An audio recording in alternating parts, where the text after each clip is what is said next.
Woo!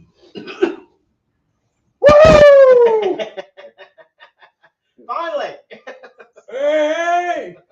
Are we live or are we live? I think we're live. We're live? I think we're live. I think we're live. Yeah, definitely Jesus. live. Are we live, guys? Can you see us? Yeah. Can you hear us? There he is. Oh, there it is. You got a reminder what's going on? Yep, that's all good. Got a reminder to say Oh. that we're in. Oh! We're live! Holy crap, look! Look at that! It's Inception! It's alive and alive! God damn! Oh yeah, there you go. We are. Yeah. Alright. All good. All Don't good. mind us, we've got our phones with us because there's a computer down there that you can't see, and we can see ourselves looking at our sexy legs. That's it.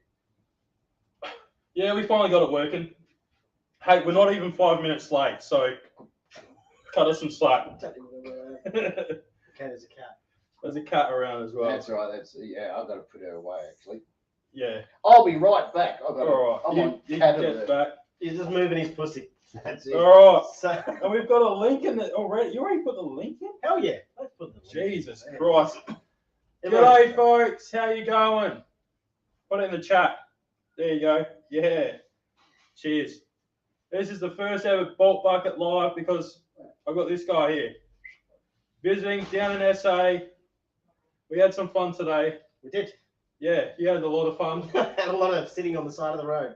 So, ladies and gentlemen, we'd just like to say, we'd like to do a great thank you to Royal Enfield for making such great content today. Helping us make some amazing videos for our channels.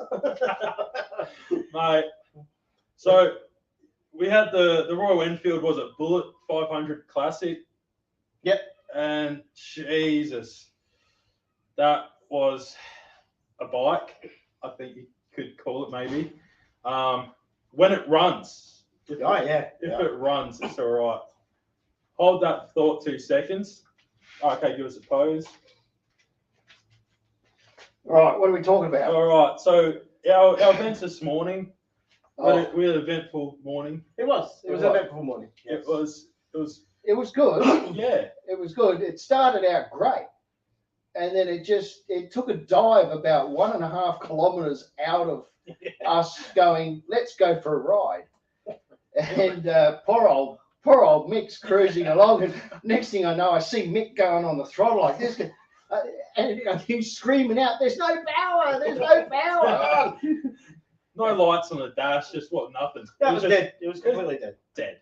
Yeah, it was dead. Thank you, Royal Enfield. Done a good job. Yeah. Well done. Done So a good job. we did what anyone would do if you were on Top Gear, and us two, we pissed off and left him on the side of the road. We went and got a drink. We enjoyed ourselves. Yeah, we had some fun. We just All right. went off, looked at some cool motorbikes and gear like that, and we left Mick on the side of the road. And how many bikes went past you? There's about 30 bikes that went past, Wow. but there was only one that actually stopped. You want Wow. to tell us that one that stopped? The one that actually stopped was a Fink, fully patched, 1%er, and he stopped and he went, "Yo, mate, are you all right?" I went, "Yep, fine." And then he left. But out of all the people, he was the only one. Oh, and there was a Ducati who thought that he was really quick off the line, and he did his neutral skip gear. I think he was more embarrassed. a money shit. Money shit. Yeah. It was Was funny. dry clutch? Yeah, it was dry. Oh, lovely. But in Royal Enfield's defence, it's not really the bike. No. It's the service department who, the pre-delivery service department, they did not check the bike. No. This thing was just not charging, so why hire it out? Obviously they didn't know. They just pulled it out of stock, said, "Here you go, see you later, you'll be fine, mate." Good luck. So Well, I think that's how what it long was. did that take? What, an hour? And Yeah, about an hour and 15 minutes maybe, max. But they came along and they gave me a new bike. Like, hats off to them. Yeah, You know. it's a little So bit, we went little bit less power than a 500cc Yeah. screamer. to a 350 Meteor. Yeah, that Which was is like I think it's the dark horse of Royal Enfield. it looked cool. It does look cool. I made it look cool, you know. You did actually. I've got a good video. Oh, you'll see that later on. Yeah. Bolt bucket on a Meteor. Yeah. But we all took turns riding it as well, and yeah. Well, look, I mean, each their own, I suppose. I mean. Oh, very diplomatically put there, Mick. Very diplomatically put. I'll put it this way. I actually owned a Honda Grom once. Yep. You can all laugh in the chat in a sec. That's fine. But 125 Honda Grom, I believe, was quicker than the Meteor 350. Oh, definitely. Oh, yeah. It was. Yeah. I could get onto a Grom and just wring its neck, shift through those gears, and yeah. This Meteor, it was like a button on-off switch, like with your clutches. Oh yeah, the clutch is in, clutch is off. Bam, bam, bam, bam. That's it. Right at the very end, you had about 2 mil of play, and so you had to basically go like this. Hopefully, it was revving, and then just drop it. And then I found out that afterwards, you don't use the clutch when you want to shift gear. You just bang it up in a gear. It did have that hill shifter style, little steer up. It did have a hill It's got a little. shifter. Oh, like yeah, the toe, yeah. It's like yeah. a true cruiser.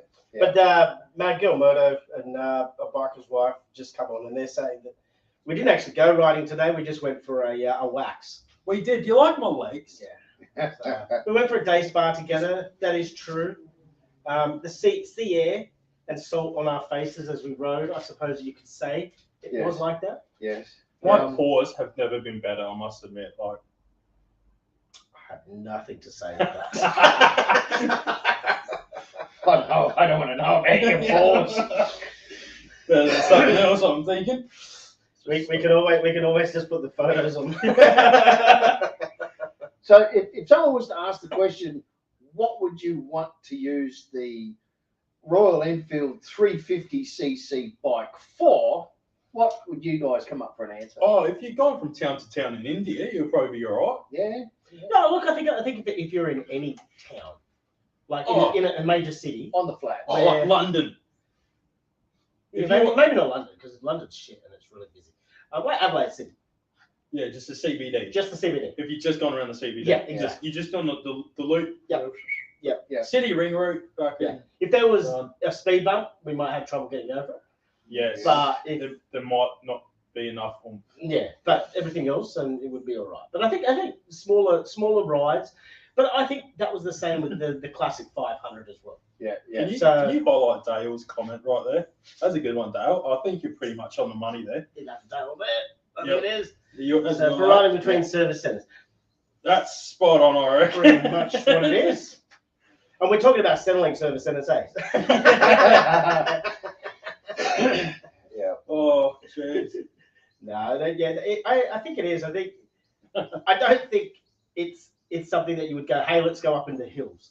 Yeah. And let's go riding around there. We went for a ride. We went down where we normally go, where RK and I've gone many a times before. We went for a bit of a coastal. Took Mick here for a bit of a ride along the coast, so we got to see sand and water and stuff. Anyway, we won't get into that. But the couple of bikes I did see parked in front of the cafes and that were Royal Enfields. They were. So you saw a little 350 Bullet. So that was like an army green colour, and there was something else as well. I saw kicking around. Now they were parked. I didn't see them riding. I don't know if they rode or not. And even at Port Noarlunga South, there was one parked at the surf shop. Yeah, I saw that one. Up the top, going up the hill, there was another Royal Enfield. Yeah, that was the army colour green one. No, black one. There's a black one I there. saw another one which was down. Yeah, down at Moana, the green one. That was it, yeah. Yep. So, yeah, KZ, you would have loved that if you weren't working all the time. Mm. Now, So Preach get Queen, out on the bike. Preach Queen's just saying, look, she's going to nick off, but you need to up your WMD game. Oh, you can't get the definition on this camera. Jesus Christ. He heard it, Preach. It's all They're fine. there. They're there. Don't you worry about that. It's not that much WMD there. It's like a firecracker. It's like one of the Twizzlers, little sparklers. She'll be right. No, but it was Oh, Stacey's in the house. it was a bit of fun today. It was an interesting morning, to say the least. Yeah. But I think the three of us have all got some really good footage. we have, yes. Yeah, I think stay tuned for each individual's channel to get some snippets of the Royal Enfields. But again, I'm not going to bag the bike itself. Yeah, it's low powered, everything else, but it's small CC. But the problems Mick was having was right down to the company supplying the bikes. They just didn't check them. Yeah, exactly. And if you're gonna come here and rent a bike, you'd expect the clutch to not slip. You'd expect the damn battery to be charging, all the rest of it. A 2022 model bike. Yeah. Even though it was made in February 21, but Yeah. I guess it is a slow boat these days to get stuff over from It India. is. So It is. If that's where it's made. Yeah. We still don't know. We don't know. Don't know. It had an M on the. So my theory is there was an M on the start of the bin plate number. Yeah.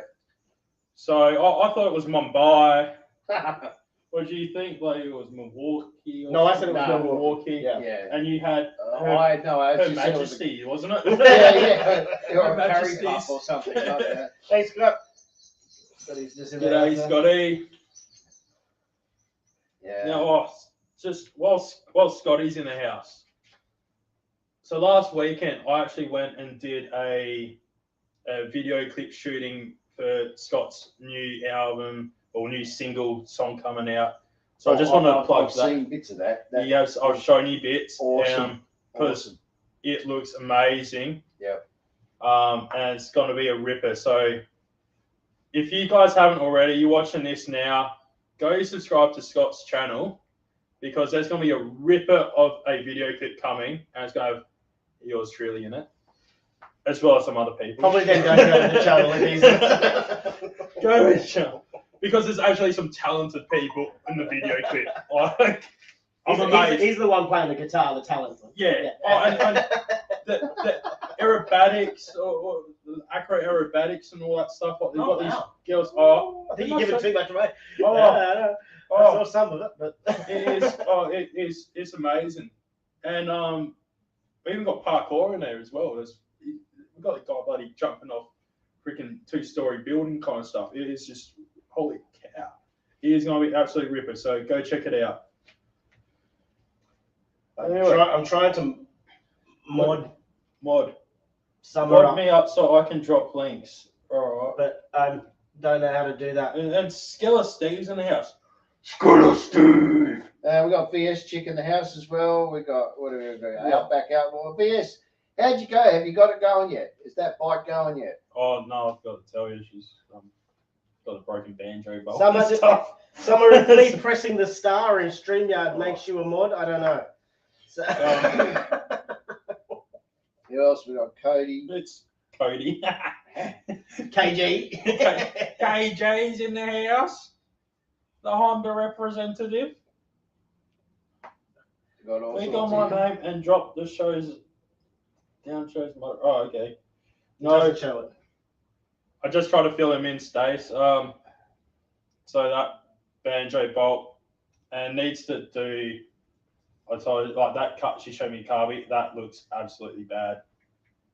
Yeah, it doesn't show it, unfortunately. Hold up.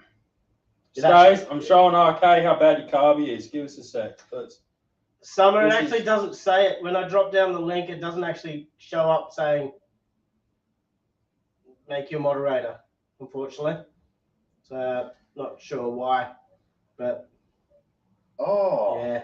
That's going to pierce through any second, eh? Oh, wow.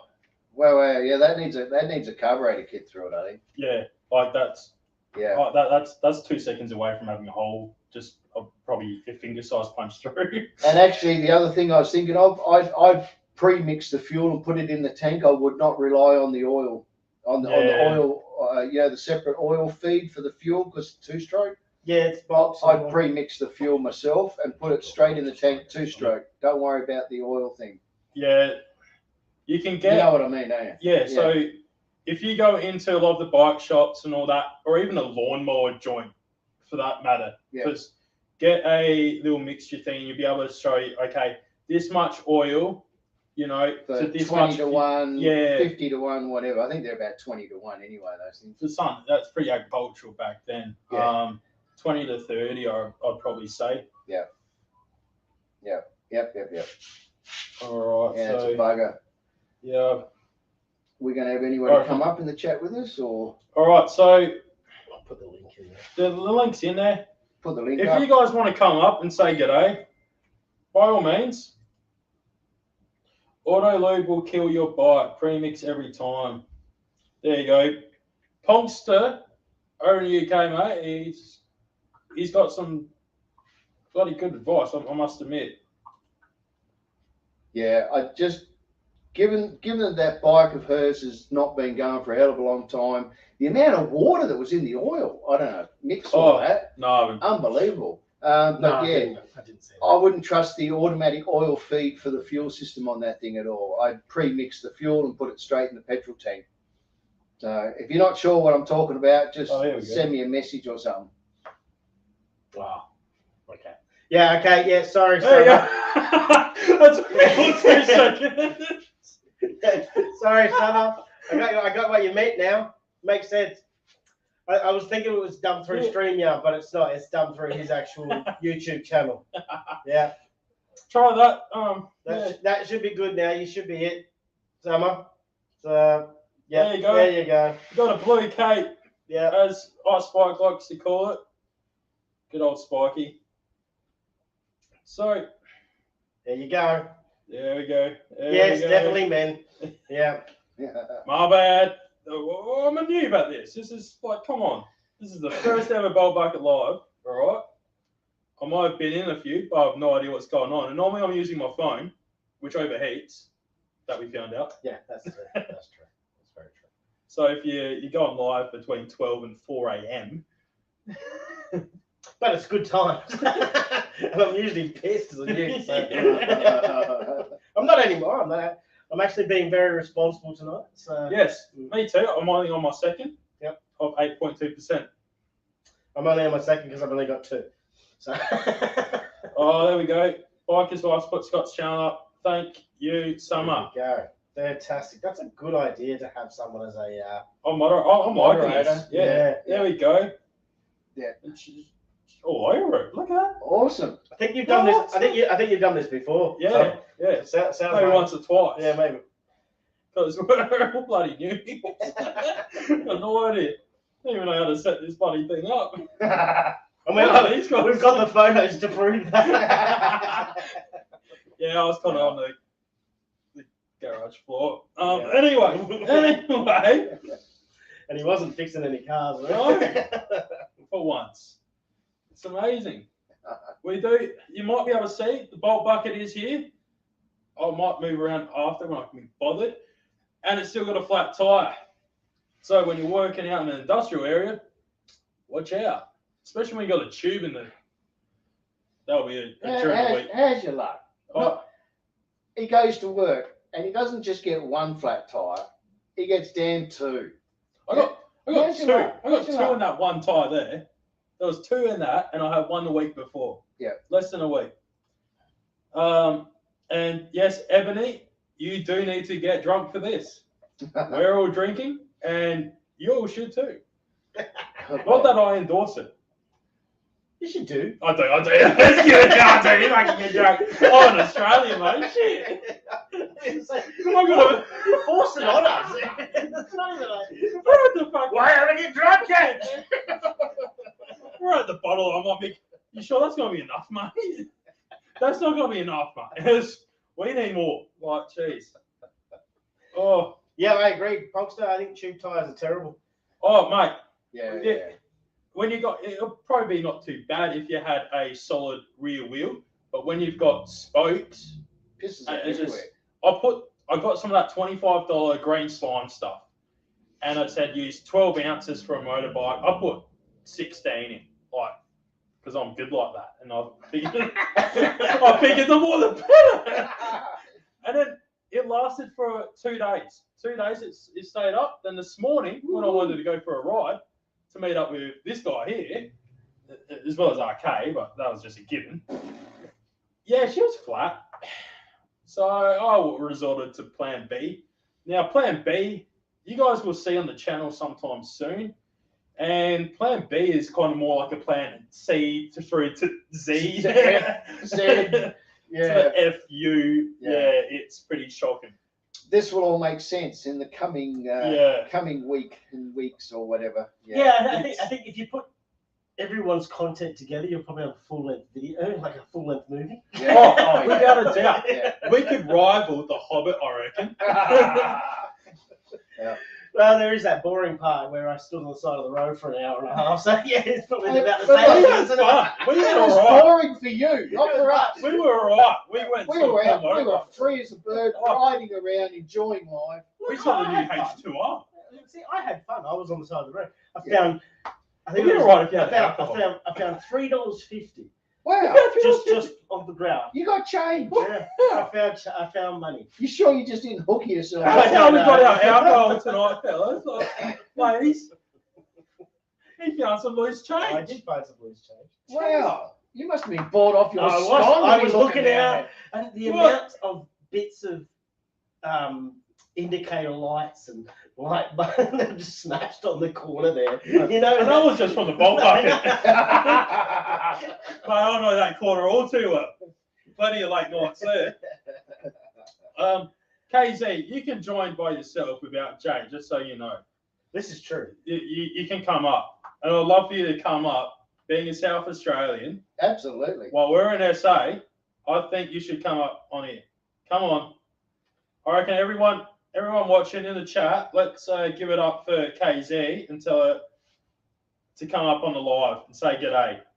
Even if it's like 1 minute, come up, come on. We got the link up.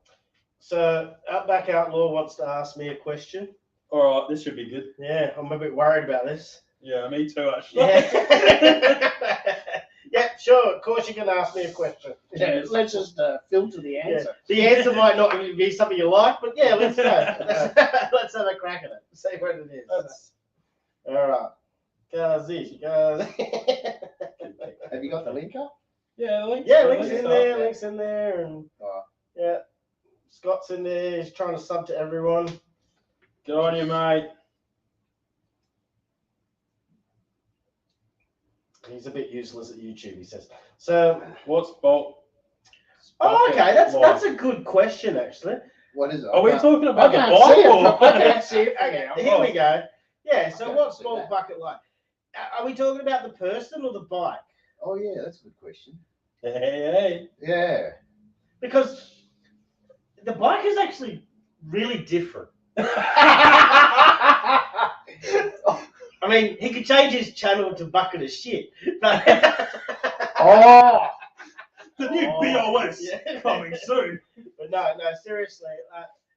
As a guy, yeah, I suppose. Oh no, thank good clarification. He said bike. Thank goodness. I could have lost the mate. Yeah. That's taking the pressure off, hasn't it?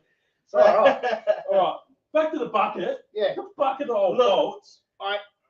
This is the first time that I've seen In it in person, and to be honest, it is something which It's a work of art. it is. It really it's- is a work of art. It's like Picasso. Yeah. It's was blind, and and drunk at the same time. But in all honesty, it's actually very cool with what he's actually done to it. Oh, absolutely. He's made it his own. Yeah. You will never ever find anything like this anywhere. Yeah.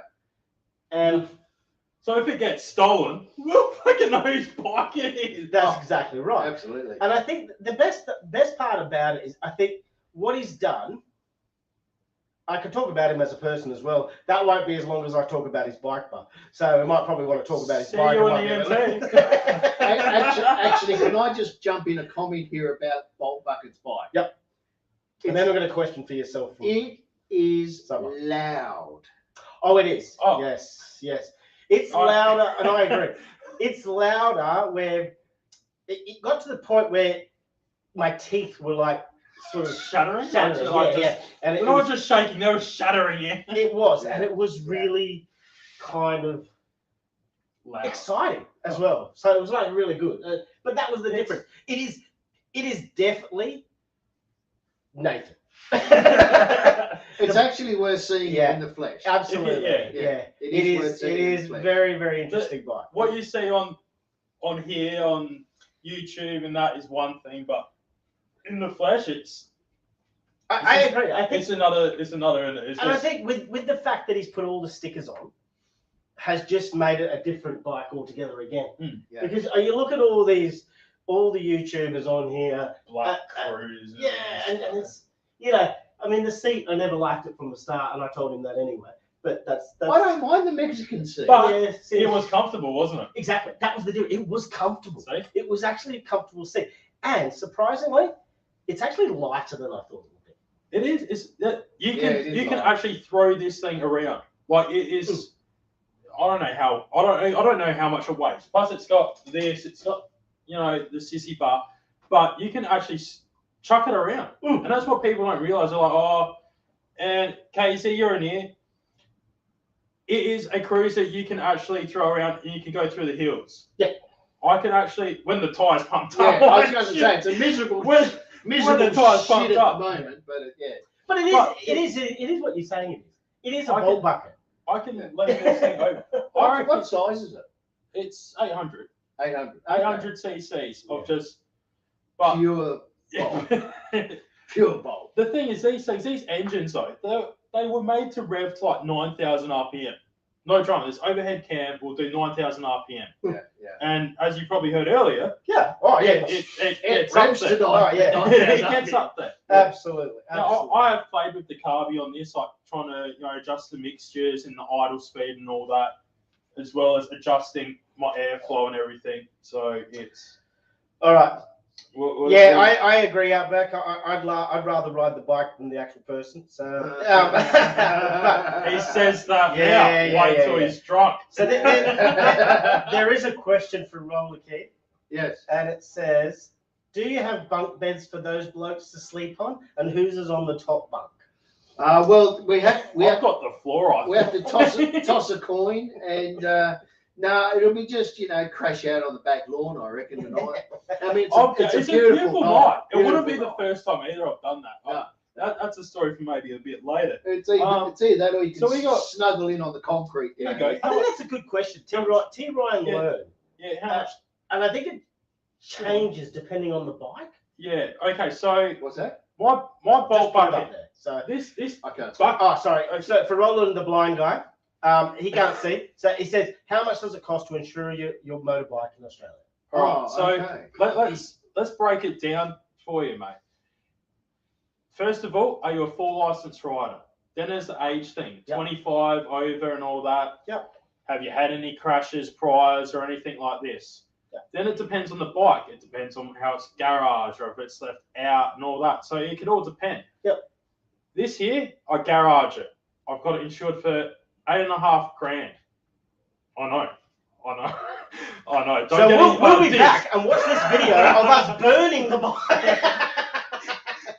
I know. So I've got it insured for a lot more than what I paid for it. It's agreed value. I'm paying $27 a month for full comprehensive insurance. Shit, that's good. Fire theft, it's about $27 a month. Shit. That's what I'm paying for it. And that's at $8.5 So grand. about Agreed. $280, $300 nearly a year. So Yeah, that's about what I pay. Yeah. So I paid $580 for mine. yeah. Now I'm 33. Yeah, I'm 33. Shit. I'm old. Just for those that are wondering, No, Yeah. So Big Rob's the same. anybody want to top up? No, I'm good. I'm good. Yeah, if you go on. Yeah. Because I'm only drinking 8.2 percenters, so the second one's gone down pretty well. $80 a month for Ebony, fucking 58 for Dale, mate. I'll be right Oh. back. Yeah, mate, I'm good. Yeah, cheers. Again, it really depends on there's a lot of stuff basically. Yeah, I think that is what it is. I think it's the model as well. Yeah, It can cost more than So the other ones. if you've got a super sport, like a sports bike, say an R1, Jigsaw 1000, Some might say CBR 1000. I'm not too sure if you want to call that a sports bike or not. Yeah. You know, I know there's some people that ride them and say they are, but yeah, so it depends. And then, you know, I've gone past, on my way to work, I go down Marion Road, I see there's a guy with a BMW S1000RR and a Harley Davidson Softail, and they're just out the front all the time. That must be costing that guy, especially on the main road like Marion Road. Yeah. That would be costing him a mint, I reckon. It doesn't matter who you are. Yeah, but it is. It's a graduated license type of system. That's basically what it is. I'm glad KG is actually listening and watching because normally he's not. Normally he's not. He's just angry. Like all the time, he's angry. KG's an angry man. Roads of Oz is here as well, so he's. G'day, Matty. Yeah, 1 to 6. Yes, yeah. That's right. And I think that comes down to the state as well, Matt. Is the categories. Can we just poor old Spider Wayne and those guys out in the northern hemisphere? Yeah, we're in shorts. Yeah, sure. I'm actually a bit hot in here. I'm sweating a bit. We've got a super light going in the back. It's like 40 degrees in here. We had to get the lighting going. Yeah. It's like a it's like they can't even drink. They're just like spilling it on each other. It's like a wet t-shirt party. We'll get that. Well, we've got an option. We can either have lighting or air conditioning. Which one do you want? Aircon. Just gonna put the link in to see if anyone's game enough to come and join us. Yeah, come on down. Yeah. But yeah, feel free to ask any other questions if you've got them from a perspective of what Bolt's like. Yeah, that's a good question. Yeah. No, he's actually really good. He's a really good, genuine guy. What you see on his YouTube channel is so nothing like what he's actually like in real person. So he's just full of shit. How much tamer is my YouTube? Yeah, the YouTube channel is so much tamer than what he is in real life. But he is a genuine guy. In fact, both of these guys are. RK, for me, this is the first time I've met RK as well. And yeah, both genuine, really nice fellas. I'm more than happy to come and have beers with them anytime and talk shit because that's the type of guys they are. So, yeah, that's basically what they are. No, don't pay. So if someone doesn't pay, KZ doesn't pay. Yeah. Don't pay. You don't pay for insurance, KZ. Yeah, out back, yes, it is. It is really, really good to actually catch up with people, and I think. Hell yeah. It's really good to put like. I mean, we talk person. to every Yeah. I mean, doing it in the lives is cool, but Yeah. when you actually get to smell the person's armpits, that's a different story. I haven't done that yet. I've gotten very close to Bolt over the last couple of weeks. Yeah. That'll all unfold in videos to come. You'll see that soon. We have been playing with We've been busy. Plan B through to ZR. Oh well, VS Chicks just asked how long I'm staying. I'm here until next Sunday, and then I'm nick off back up to Queensland again. So it's just a short. It's only 10. Well, it's 10 days. I'm gonna go back to work, unfortunately. One day I'll win lotto and I'll never have to come back to work again. So you can pay for my trip. Yeah, then I'll buy him another bike. One of them break down. No. I've already got it. It's the Meteor 350.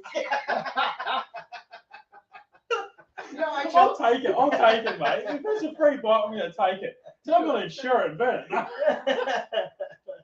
It really does look like the Triumph. They've tried to make that black one look like the Triumph, I reckon. It looks like that. It does. Yeah. The media reminds me. If you got the older Triumph Thunderbird, not the 16 or 1700cc, the one before that. Yeah. I think like Ben Daily Commute. Yes. Ben from Daily Commute. Yeah. If you got his bike, and then you like put it in the dryer, and then you might get the media out of it.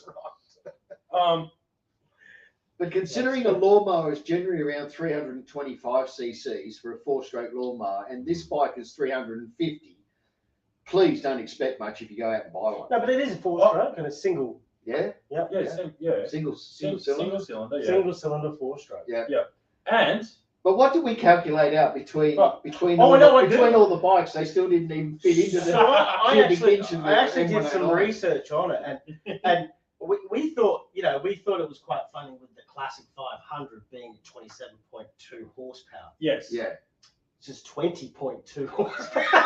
All right, folks. 350. Medium 350. What? 20.2 horsepower At 6,100 reps. So all the way down at about 2,000, you're looking at about 4. Yeah. Now, in Australia, we have dingo and other mini loaders, like little stand on, and you got this little bucket and stuff like that, and you can go around your house and do little things, and they're very handy. Scoop up gravel. They have more horsepower and are diesel most of the time. You could actually get a Cola or V-twin. You could even go to Harbour Freight. If you're in America, you got Harbour Freight. How good's up? You get a V-twin from Harbour Freight. You could even supercharge one of those. I've seen them for like 70 horsepower out of one of those. That's more than my bike, actually. I think my 49cc scooter had more horsepower at one stage. I know my old postie bike did. The old 125. Was that a Honda? Yeah, a Honda 125. Oh, yeah. I put ab-gas in it. That had a lot more horsepower than that. It only went once. They're a 3-speed, aren't they? Yeah, auto 3-speed. First, second, single piston just go. Yeah. I've got this uncle of mine. He's been into bikes and all sorts, engineering and all that for many years. About 72 years old. About 5 years ago, he pulled out one of this old Scott Bonner bloody lawnmowers. Yeah. Right? He couldn't find the fuel, but he found his old racing avgas from back in the day. I'm not sure what it was when it started off. It was probably only about 91 octane by this time anyway. But he put the avgas in this lawnmower, and yeah, they got a good trimming. So got some RPM out of it. I do have to laugh at Polkster. Forget the HP. It's all about the torque.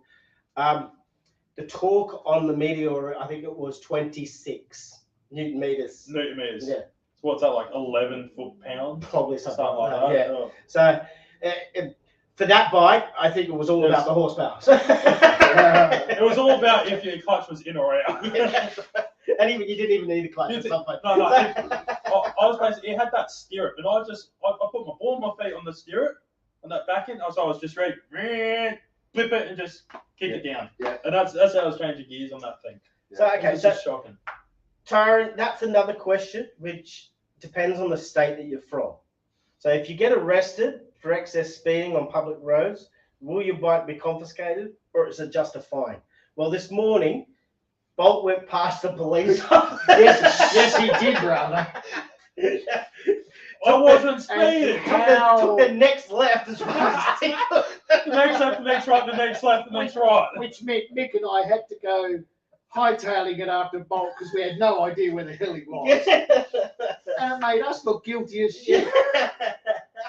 Don't worry, we'll find him for you. I was this close from just giving it beans and flying straight past him. And I saw that, what is that? Yeah. Oh, it's a cop. I better not do that. And then the penny dropped and Bolt's just done it.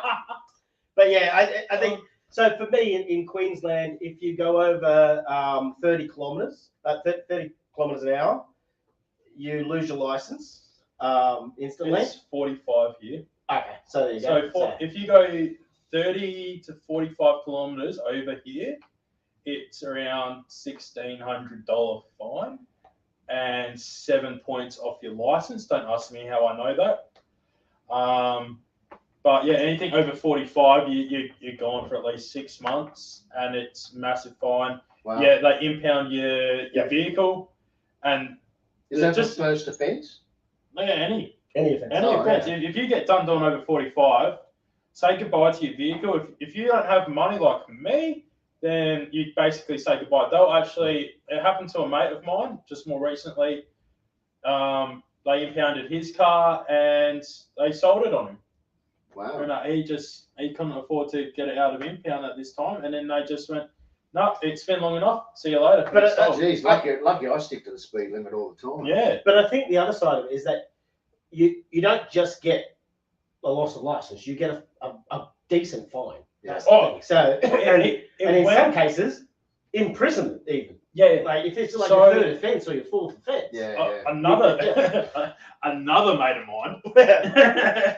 He actually went to His prison. name was Nathan. Nathan.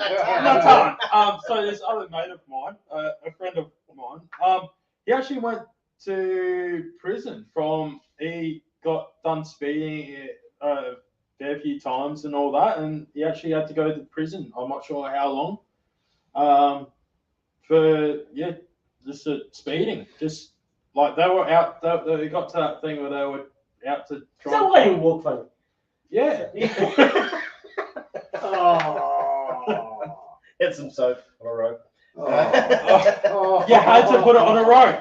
If you don't put it on the rope, you're in trouble, mate. All right? Nathaniel, just Stay tuned for new tips. Follow tips from Bolt in prison.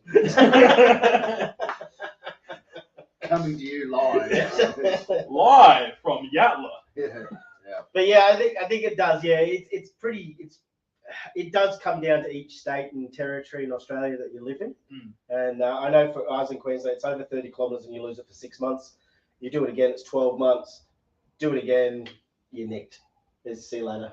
Impoundment, crush car, done. Wow. My son actually had a Subaru and he lost his license on his P's and he got 12 months, no license. Yeah, right. Yeah. So, but he was going 150 in 100 zone. So he was going 50 kilometres over. So, Yeah, right. yeah, so he lost his for 12 months. There we go. KZ's daughter Bella, she lost her license for 6 months from speeding. Well, you see, in Queensland, you get because he was on his P's, you got exceeding the speed limit and then on top again. So, Yeah, so yeah, 6 months and then 6 months. Back a long time ago when I was on my P plates, we have. Okay, so over in Australia. Okay, you got a question for you as well too. So yeah, you can ask that in a sec, Outlaw. Okay. Don't you know he's talking? Yeah, come on. Don't be rude. Oh, jeez. So, anyway, yeah, so in Australia, these days, or for a while now, probably 10, 15 years, maybe more, 20 years, we've had your learner permit. Yep. And then you got what they call P plates. Yep. Depending on where you are, which state. Like, sometimes they have 2 sets of P plates and all that. There's different laws. P1s, P2s. Yeah. Actually, it's different for you in Queensland than what it is us in South Australia with learners for motorbikes. Oh, Yeah, we're talking about that too. But I did a video on that, so if you want to go and watch my channel, then you can. I will. Because I didn't know. I missed it. No, I must have. I had no idea. No, I watched that. I watched that one. Yeah. But it is one of those ones where That wasn't the beginning. the licensing is completely different. I had no idea it was. Yeah, it's So, mentally different. Over here for your bike license, you go to do your learners. It's a 2-day course. You do a little bit of theory. You jump on the bike. You ride around a basketball court pretty much. Yeah. And you do that for 2 days. And OSS, you go, you can ride. You're good to go. Yeah. Like when I did mine some years ago now, we had one girl and one guy that were just horrible. They actually got told on the first day, sorry, go home and try again later type of thing. Maybe go off road and try to learn how to ride a bike. No, that bad. It was that bad. Wow. And then to get onto my full license, so I just say on the 6 months, I think it was, no, 12 months in the learners when I did it, I was restricted to 250 cc's back when I did mine. Wow. Yeah, that's a while ago. So I was restricted, and I couldn't, and you couldn't ride a 2-stroke 250. It had to be a 4-stroke 250, or I think a 125 2-stroke you could probably get away with. Yeah, right. And then I've been on it for a while now. Shit. License. So I was riding a ZZR 250 Kawasaki, first bike. But then wait 12 months. It was only 6 months I think. Then I could do my next course, and then I had to wait 12 months on a restricted license before I could actually get to the full. Now, if you have your full car license, not your P's or your learners, doing that, you could actually be 0.05% blood alcohol content and all that as well at that time. So all the stuff, normal stuff it was just restricted to the bike. Yeah.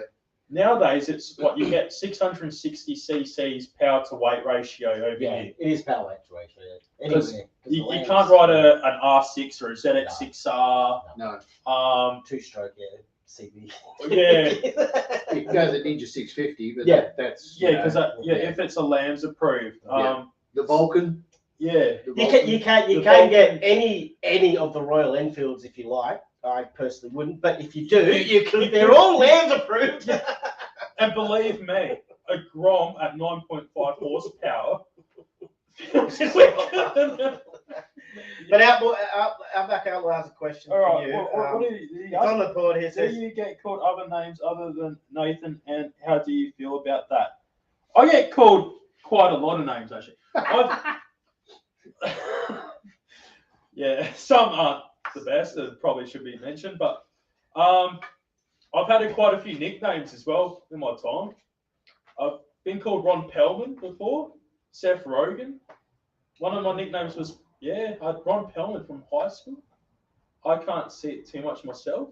I can't see it at all. No. So Clay Morrow, I was called Clay Morrow from Sons of Anarchy. Well, I know you've got your Sons of Anarchy jacket and your hoodie that you always wear. That's Sons of Arthritis. That's all I'm getting on with my walking frame and that. But Pineapple Express was one of my nicknames. Dale apparently says he calls you Hunk a lot. Oh no, sorry, he gets called. Sorry, I thought you said you call him Hunk a lot. So now, if you've gone on, is that video on your channel, Roland? Yeah. So if you go on Roland's channel, you'll actually see Dale, buddy, doing his thing, and I can see why he's called Hunk or Hulk or whatever those names, buddy. The Thor of SA, maybe. Like, damn, dude. Strongman. That's right. Like, Jesus. G'day, Justin. Sassy the Sasquatch. Yeah. Sassy the Sasquatch. Yeah, that's my nickname from Ebony. Sassy. So he is pretty sassy. I'm very sassy. He's a bit of sassy. He's in touch with his bolt. When Mick's around, I'm very in touch with my bucket. That's why he rode something else. I had to keep it away. The Big Les Show. That's it. Sassy the Sasquatch. That's a great segue there. Summer, you're putting his merch out there. Get the merch out there. Thank you, Summer. That is great. Bolt's a yowie. I am a bloody yowie. If you go to my Instagram one, Summer, you can get my merch.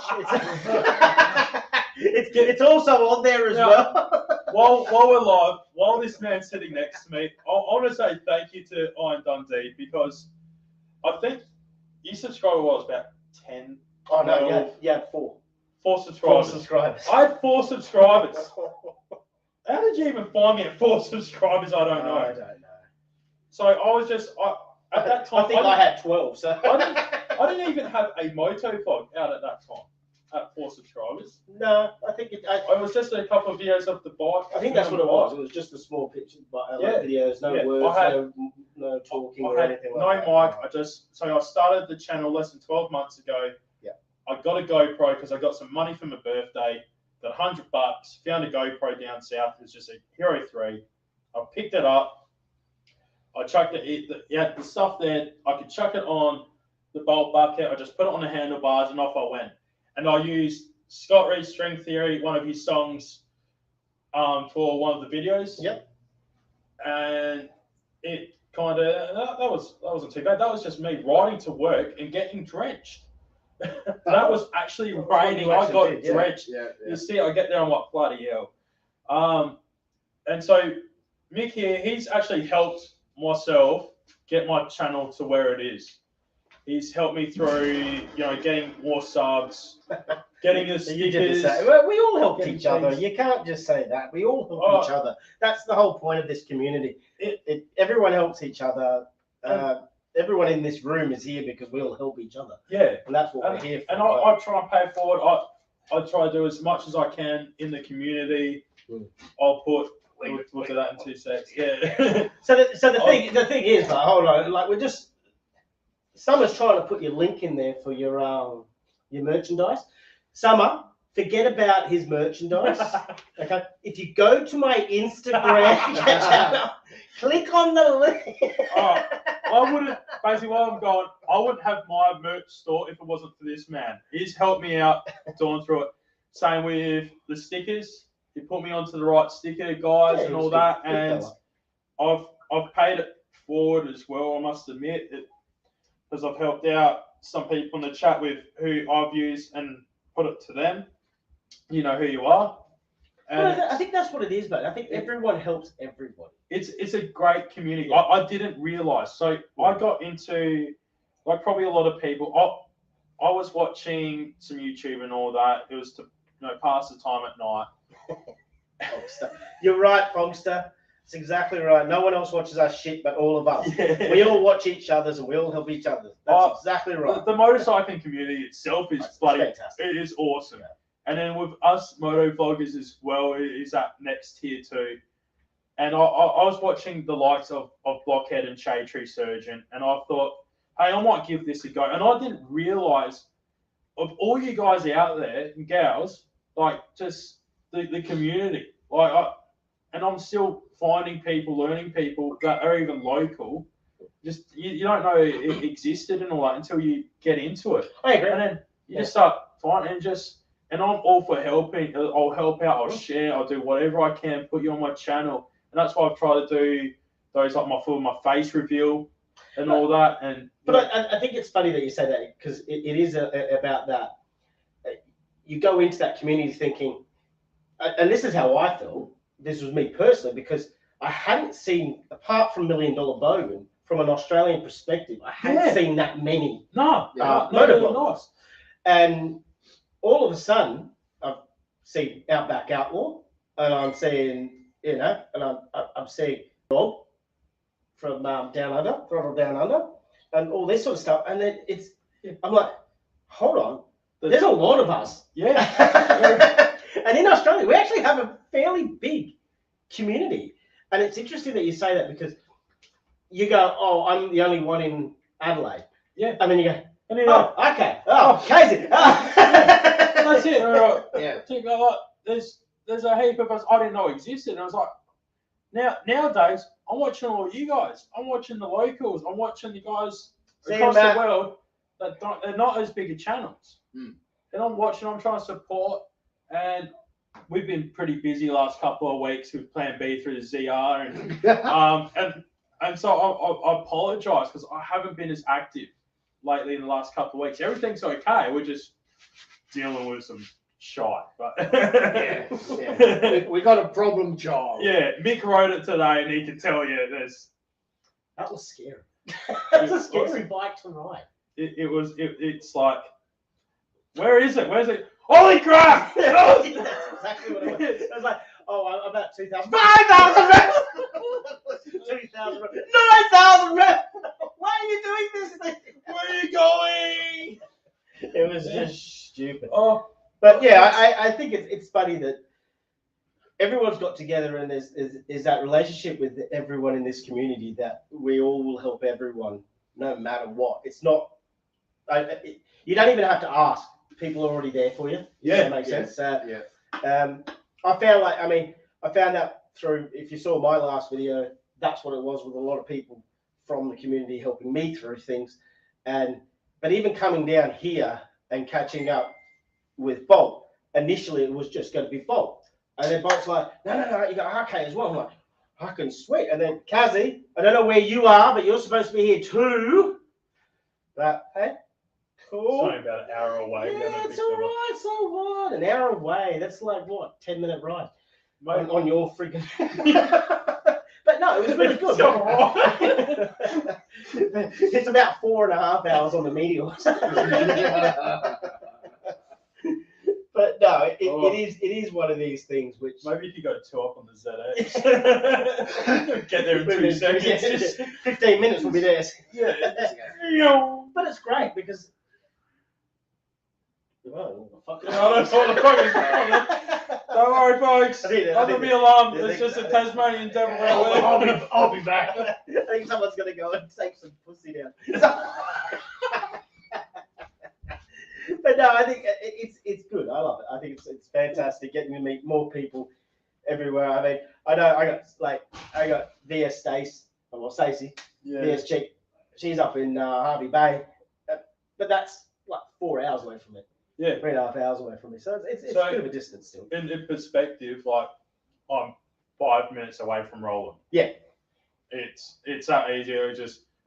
He's on the way home basically to where I live, and it is down the road, take a right, take a left, and another left, and I'm there. It's pretty easy. KZ, you're down at Victor and Highmarsh Island, and it's a bit of a ways. Okay, so it's a great ride though. That's a good question, Summer, and I like that one. So she knows how myself and Keith got our names. How did you come up with Bolt Bucket? All right, so Bolt Bucket. Look at this bloody thing. It's a bucket of fucking bolts. Look at it. Bucket of bolts. Bucket of bolts is a terminology Aussies. I don't know if it's around the world, but you hear it. You know, I've grown up with bucket of bolt cars. Like, you know, it's one of those things. So I saw it. I had stuff fall off of it when I first got it, and bits and pieces. And I'm just like, this is a bucket of bolts. So I figured, hang on. I went, had a look, and I couldn't find anyone on YouTube or anything with Bolt Bucket. But someone's got it on Instagram, mate. Someone does have it on Instagram. So we found out. Hence the Bolt Bucket 13 handle on Instagram. If you haven't followed me on there, go check it out. There's some pretty cool photos and stuff like that. I think everyone who's here follows you. I think so too. But yeah, like I've had that much stuff, like my subframe bolts. I had to replace a couple of those because they've come out. The baffles and the exhaust kept coming out. I've lost bloody air cleaners kept falling off. I've had my air cleaners fall off. I've had KZ knows how good my air cleaners fall off. She almost got hit by one pipe filter when I was down in Highmarsh Island. I'm surprised that didn't get that video actually, KZ. That's why I've got this air cleaner back on it now, the original. Well, that's what I was saying to you today when I saw it. I was like, is that's that not new? normal. And No. I was like, that's not new. No, that was the original that I've modified actually. Because I've modified the exhaust, I've had to play with the carby tuning a little. But you know, I'm still missing a left-hand side cover. So this side cover down here, if you look on the left-hand side, I'm still missing it. There's exposed wires and all sorts. So if anyone has a VN800 left-hand side cover they want to, I'm actually going to look at this now. look over. It's missing. It's still missing. I lost it one day. And to be fair, this isn't the You first. just wanted to show you. Did you all like that? So when I was working at Peter Stevens, I had a Yamaha XV750. Follow me on my OnlyFans. It's quite cheap. It's quite cheap. It's free for 30 days. Trust me. 60 days. You'll see why. But no, I had an XV750, and I did the exact same thing. I took off from work one day on that when I was working at Peter Stevens Motorcycles, and there goes my left-hand side cover. First time, there's guys from work that were still standing around. They picked it up and go, hey! Yeah. The next time, I lost it on South Road. I couldn't find it. And same thing with this. It's South Road somewhere. It was disappeared. So yeah, I think Casey says it's a piece of art. It's a piece of art. It's a rolling piece of art. It's a piece of art. That's all it pretty much is at the moment because it's got a flat tire with 0 PSI in it. Well, I think that's it. That's what we were joking about that today. If it gets stolen, hopefully that's ends up in the museum at least. Like, yeah, well, look, I mean, no one's gonna be able to sell it. Is what we're discussing. No, because see it on marketplace. Yeah, that's mine. And it'll take you 6 months to pull the stickers off. Then there's the exhaust. Like, I'm actually worried. I'm thinking the bike's actually getting to the point where the stickers are actually holding it together. So if you start pulling the stickers off, the bike's just going to fall apart. If you look closely at the stickers on the side here, you'll see I never removed the fucking old ones. I removed the badges and the sticker. If you look at the paint, there's actually a sticker underneath the paint. So the stickers are holding the paint on. So the paint I bought from work. The paint we just had satin black paint at work, and I just went to town on it. And you asked why it's called Bullfuck.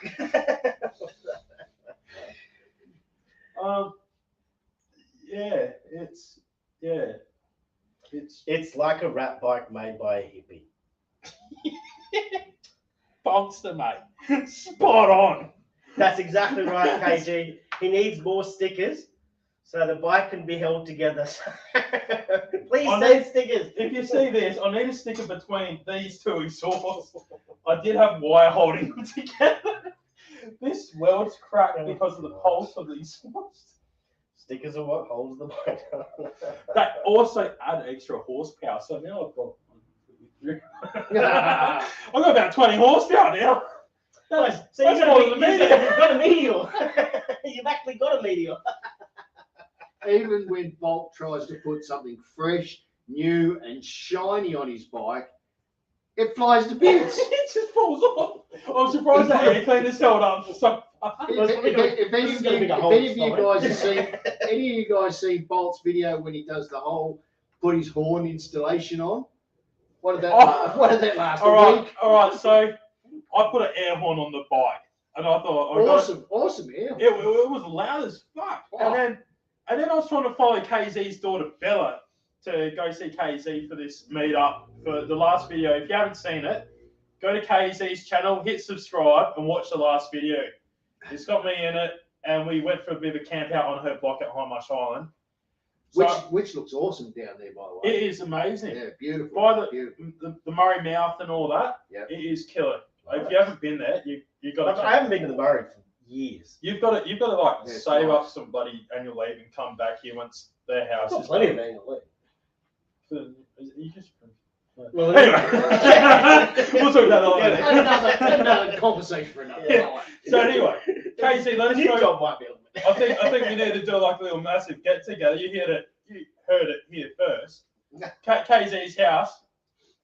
Hey. We're gonna get pissed down there. See you, Stace. Thanks for coming.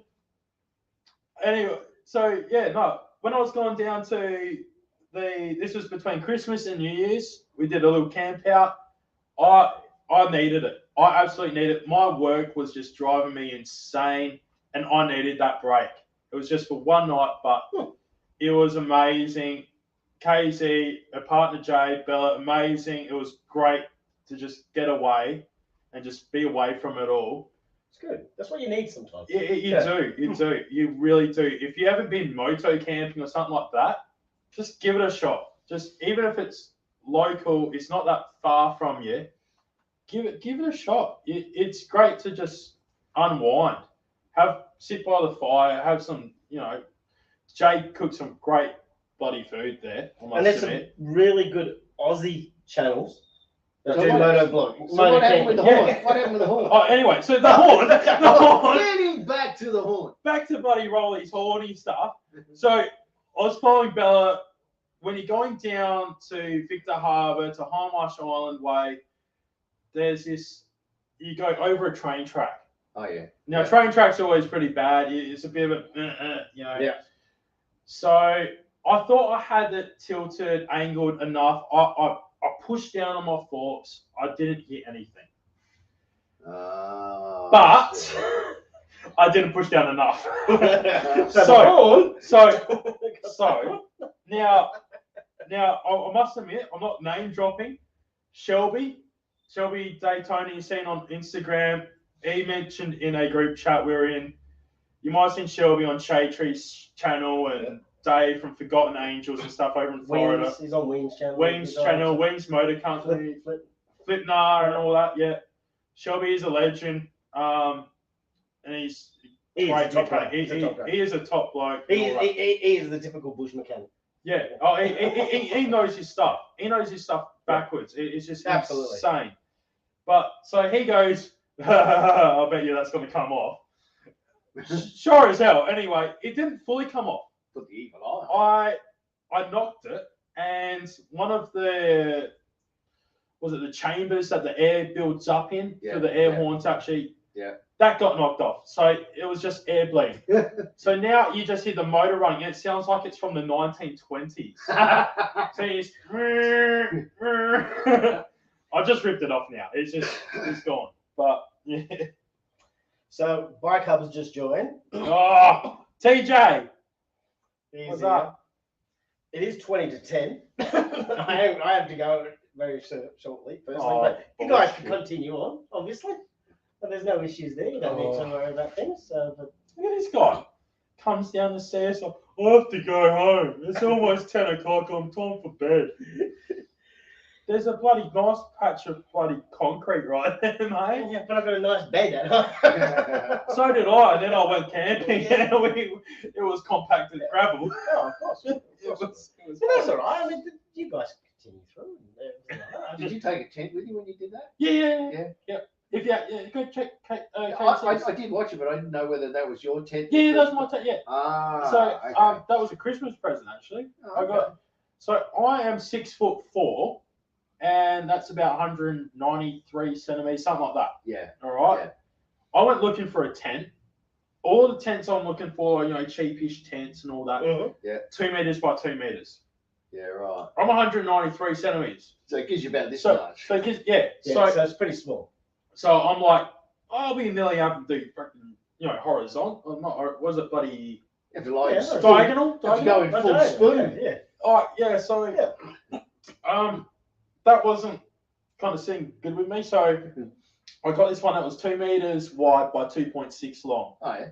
So that was on special. Got it from, oh Jesus, where was it? Snowy's. Yeah. Snowy's, and got a decent bag from Snowy's. Okay. So I got a good tent, got a good bag. We slept on compacted gravel, and I didn't have any kind of mattress. I was going to say, what did you actually use to lay on? Just in the sleeping bag. Now, so not even a phone. No phone, nothing. Not even a yoga mat. Not even like it was very noob. It was, and I wasn't the only one. At least Casey's daughter did the same, and so we kind of roughed it a little bit that night. Oh, okay. So you had some people. But we kind of figured that soft grass would be a better way to go next time. Yeah. But it's a memory, and that's what this. Oh, it was legendary. That's what all this does. It creates memories. It was absolutely legendary. I think it's fantastic. Yeah, it was a lot of fun. So you've done really well, actually. You've got 21 people in the chat so far. 21. It's pretty good. You guys are legends. Right. Thank you for joining. If we got 21, you cool to keep going for a while longer, or? Well, out of the 21, you'd think at least one or two would come up and chat with us. I did put the link back in there. there. Put it up a few times. Yeah. You can click on it and come up. Come on down. When you leave, I hope you got an idea what you're doing with this, because I've got no idea. I've got a rough idea. All right. That's all right. Screw these hippies. I'm going home. Before you go, RK's done something. Okay, what did you do? Did you fix my clothes? No, the media stuff. You gone. But, ladies and gentlemen, so Rolly's done something up. I added to it. He put it on YouTube, but you'll see this close. You'll see this close up. I'm sure Mick will be able to show that to you. But there you go, Mick. This is from, thanks, we did a little something for visiting SA and buying me some alcohol. Yeah. and for our God, look how grey I am. Look how grey I am. I'm 33. Like shit. Just a bit of a memory of our events today. It's. Roland, that's awesome. Thank you very much. Man. You're welcome, awesome. man. That's You're really welcome. good. You're welcome. You can't see it, but Put it out to the camera closer or something. I can't get up. I've got things. He's got things all over his legs. Let me grab you. Everything. Grab my mouse. We don't have a flat clicker. Wash your hands with it. There you go. You can see my grey hair. Look at those greys. But it's fantastic. That's awesome. Thank you very much for that. Wow. It was fun to set up. That was a really. I bet you were. It was. I got Fart Chair wants to ask me a question. We got fart chair in here. Gee, I don't know, does that? Yeah, he does. Yeah, he stinks, man. I put deodorant on. Must have been strong enough. Putting Listerine under your armpits doesn't work. It wasn't Listerine, it was oil. All I had was oil, mate. I thought TW40 would have been all right. That wasn't blushing, Summer. That was that's the peel that I had from the day spa earlier. So it's just made of it. We were on the side of the road waiting for a new bike to rock up, and we got a little sunburn. Yeah, I got blisters. I've actually got blisters on my lip. I'll get rid of those. Yeah, I'm going. A bit of Bob's protein juice will get rid of those, mate. Hey, at least you had the good sense to bring a hat with you. Well, that's all right. I didn't. I'm super shiny now. I always bring a hat because some people take photos of me while I'm fucking grey and then post pictures and put I them. know, them bastards, aren't they? Them bastards. Yeah, your beard, mate. You're probably going to bring your beard. Distinguished. It's It is distinguished. distinguished, yeah. I don't want to say gentleman, but distinguished. Distinguished. I wouldn't say gentleman either, but I do need to head off. My apologies, or I would have stayed All longer. But we're going to catch up anyway. I'm here for another nearly 7 days, 8 days, so I'll definitely catch up with these guys again. You can help me pull the rear tire off of this one. Yeah. Well, like I said, I mean, I got some friends I'm catching up with tomorrow who I haven't seen for years, and one of them actually had a really bad accident, lost half of his skull. Oh, wow. So yeah, Damn. He's been, him and his wife have been family friends for years, and he's just got to the point, and you'll want to click on the person who's there, which is Outback. Oh, Yeah, and click on him where it says join. No, yep, you've got it. Yep, Hey! There we go. So yeah, so no, other way, you're good now. Yeah, now you're good. Yeah, so I'm going to catch up with him, see how he's going. He's had to go through full rehabilitation and everything like that. Wow. So yeah, but it's all good. He's all good. If you want to put the voices up, like the comments up, you just click on them on the right hand side. oh. Yeah, so over there. Yeah, it's We hard. might need to bring it in closer or something. I You think. might have to move in. Hey, Outback, how are you going? How you going, Outback? Good. How are you guys? I just wanted to get up and say it's really good to see the three of you together. It's Cheers, it's a mate. very special thing. So really good to see. It is. Thank you. Yeah, cheers. It's nice Cheers, to have. It's nice to meet people in person. Agreed. Yeah. Indeed. Yeah. Indeed. So you're all brothers from another mother father. So it all makes it very more. What's the word? Yeah, it's a lot more personal when you go to somebody's channel now. Yeah. Agreed. Yeah. Agreed. It is. Yeah. I'll probably never watch Bolt's channel ever again. Because he just does not act the same. I'm more fun in person. It's aren't I? so much more fun in person than his channel. Very reserved Yeah. on camera. Very reserved. I told you just got to stop for kids. Take that off and you're fine. Just content for children, no problem. Yeah. You press no. I was in a live the other day, and Roland is actually very famous around the motovlogging community. He's known as the man that lives in a toilet. That's it. That's it. Wow. That's it. Yeah, People green were talking screen. about it. It was amazing. I can see your green screen's up. Yeah. I'm not flashy today, so. Oh, Yeah, no, it's just. Oh, you can see my Outback little thing there at the top there. Oh yeah. Oh, that's cool. Yeah, someone did that for me. They're little light things, but I didn't have enough room to put Outlaw, so I just put Outback up there. But that's yeah, all no, I right. just wanted to come on and just say it's really good to see you guys together. Love you to bits, Mick. So have a safe trip back to Queensland, bro. Yeah. And cheers. look after yourself. Yeah. And Thanks. I'm only a phone call away. So if you ever need to get into counselling because you've had enough of that hairy fucker over there, then just. Why do you think I believe it now? Cool. I'm trying to get out now. I've only had a few, mate. It's all right. I'm getting out before he has his 4. I mean, Mate, 5, and then I'll start getting 40. it's fine. And I also wanted to say that it's been really good to see RK and you, Bolt, doing your videos together. So it's been a pleasure to watch you guys. It's been fantastic. Yeah, well, we're having a lot of fun doing it too. By the way, you know, it's it's good. It's good. There's a heap more to come. Yeah, as we keep saying. I think so. I mean, Yes. like even today there was. today there's a lot of footage, but Oh, you would have loved it, mate. yeah, it Sitting was, on the side of the road, it was great. With a 2022 bike. It's funny, we had what 99 bike and a 20-something bike, and just yeah. Flash brand new thing, and it doesn't bloody want to run. oh well, these things happen. We know that. Yeah. This is part of the learning curve of getting motorcycles. And, Yeah, It is. and it is you what think it buying a brand new bike, you'd be alright. Yeah, I guess it may have charged the battery if they actually bought the bike for you. But I'm pretty sure now, like I got permission to use Royal Enfield's video footage. So I got permission to use all that sort of stuff in my video that I'll make. And I think now, after learning what's happened today, they probably would have said, no, you can't use it. You're not going to use it. follow me on Instagram, you'll probably see why. There was a live on there that worked pretty well. Yeah.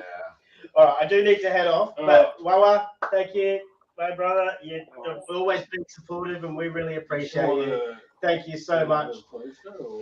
Yeah, or we can move closer to You it. guys move closer. I'm going to head in. Thanks, everybody. All I right, really buddy. appreciate it. Take care. We'll see Thank you you. soon. Really appreciate it. Pleasure. Fucking hot and sweating. Hold like up, a pig. people. Oh, 2 I'm seconds. gonna Hey, Outlaw, you want to just like entertain the people with one of your songs? Now that's a look. That is a look. Hey. He loves it. Sorry, Outback, you're frozen. Let's go.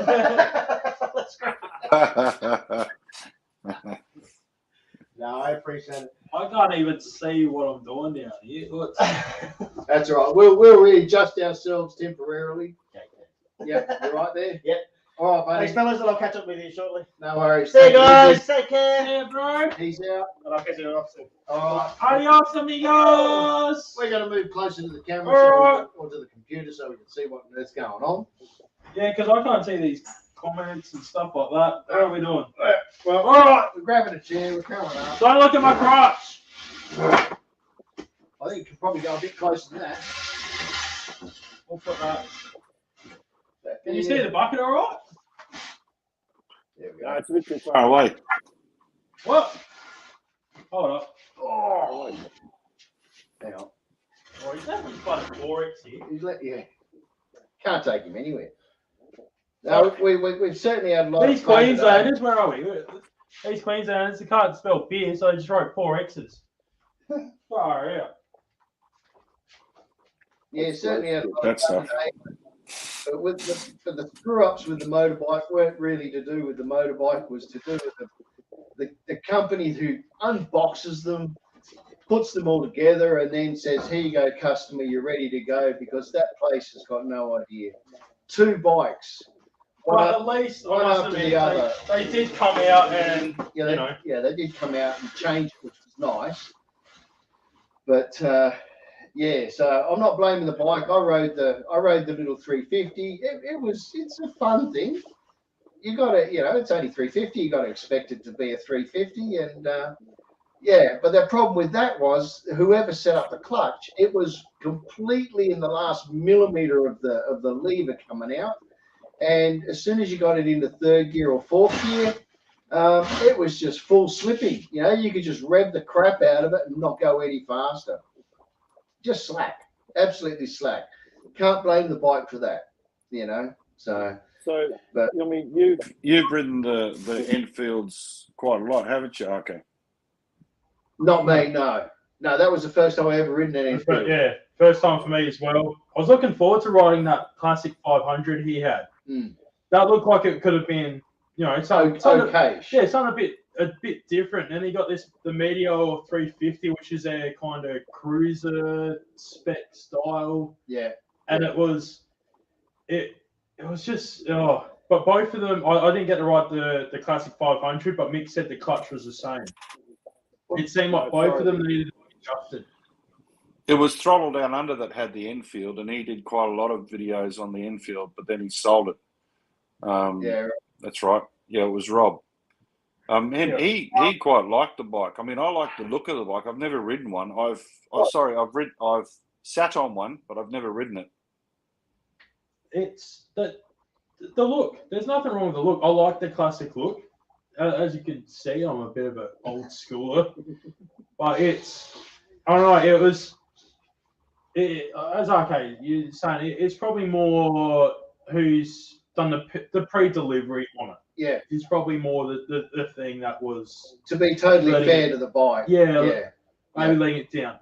A few adjustments on it. Like, I was about ready to grab a spanner out and adjust that clutch myself. Yeah. Because doing it up the top wasn't enough. You had to kind of, get down low, adjust it down there. And I reckon it would have been a bit better. So you actually got, about more than your halfway kind of mark where your friction point is for your clutch. It was just way too far out. It was like you had about 2 mil in, and your clutch was on. Your clutch was in. That was it. If anybody's ever ridden a Honda 90, do you remember the old Honda 90s? Yeah. The 350 was about, I'd say, very much equal to that in power. Yeah, it wasn't. Wow. Yeah. By no means anything special at all, but fun, smooth. Yeah. But yeah, in terms of power, definitely not there. But if you want a retro-looking bike, it was all right. Preach. There you go.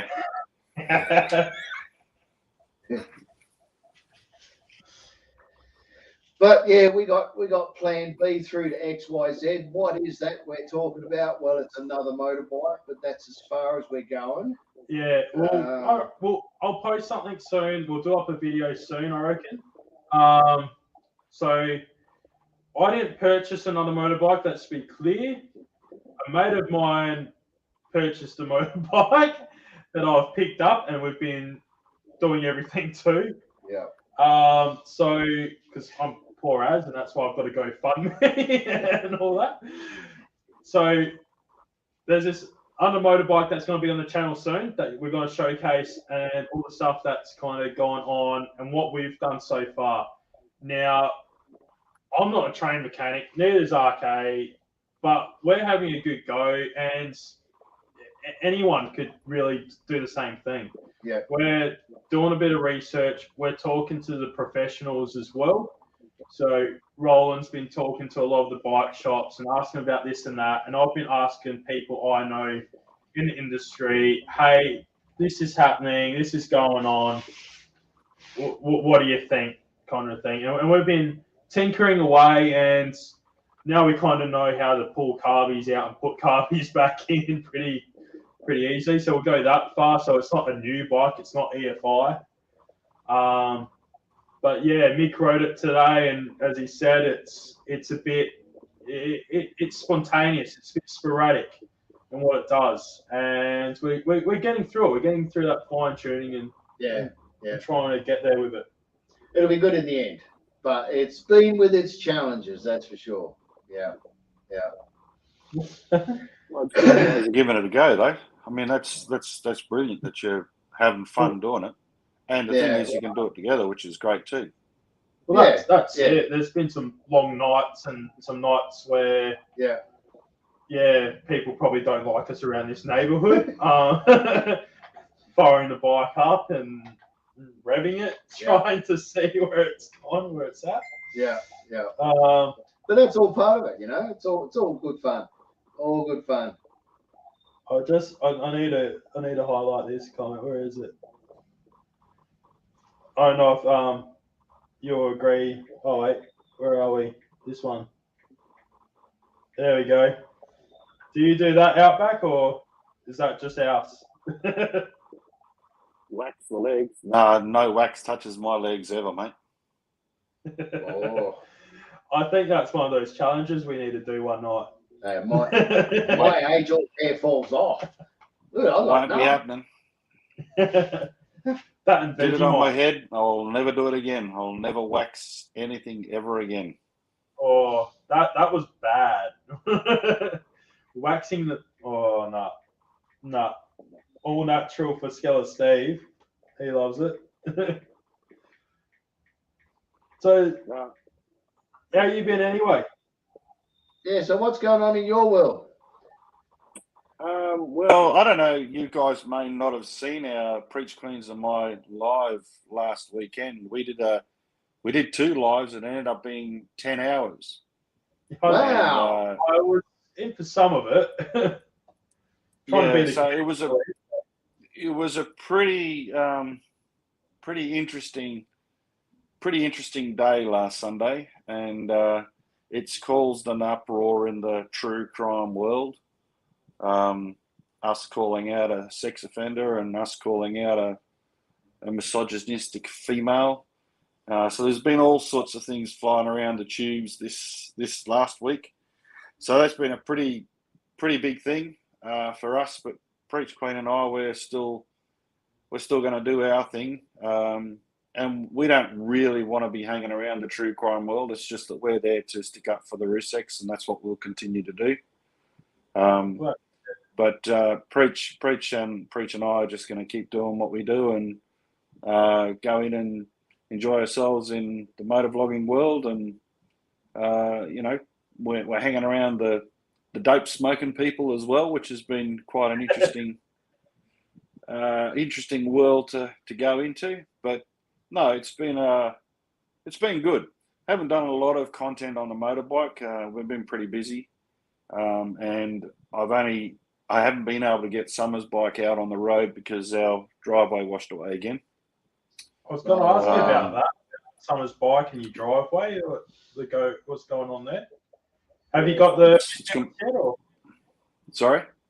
Have you got the mid-mounts yet? No, I've got the mid-mounts. I haven't put them on. I had to go out and buy the toolkit.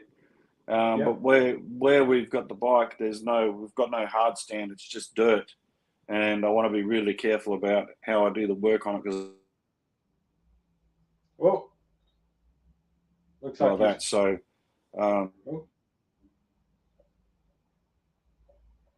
bike out. But what's up? Oh, it froze up. Just freezing a little bit here and there. That's all. Coming all the way from WA. Yeah, that's right. Anyway, I haven't done the mid mounts. I've got them. I just need to put them on. I needed to buy some tools, so that'll happen in the next couple of weeks, I'd say. And I'll get the Indian back out on the road again. It needs to go in for a service. So I'll ride that down to Broome, and that can go in for a service, and then I'll do some vids while I'm down in Broome. But other than that, how many Ks have you done on that now? It's not a lot, mate. It's only around about 10,000 because I can't go very far here. 200 Ks down, 200 Ks back. I can't go for long rides. I really want to ride down to Perth and catch up with 2 Digby's, 1 Indian, and Spike again. And hopefully I can get that planned and put that in place sometime this year. But then it'd be really nice to be able to get Summer out on the road as well, and we can go and do some short stints. Maybe ride to Karratha or ride over to Kununurra or something like that, and do some riding around. So looking forward to doing that. I'm looking forward to watching that, to be honest. Yeah. That's all right. The scenery out that way is nice. Yeah, I've never been to WA or Northern Territory, 2 places you're from. I've been to Perth, but I haven't gone that much up. Yeah. So you haven't been up this way. I mean, it's beautiful country up here.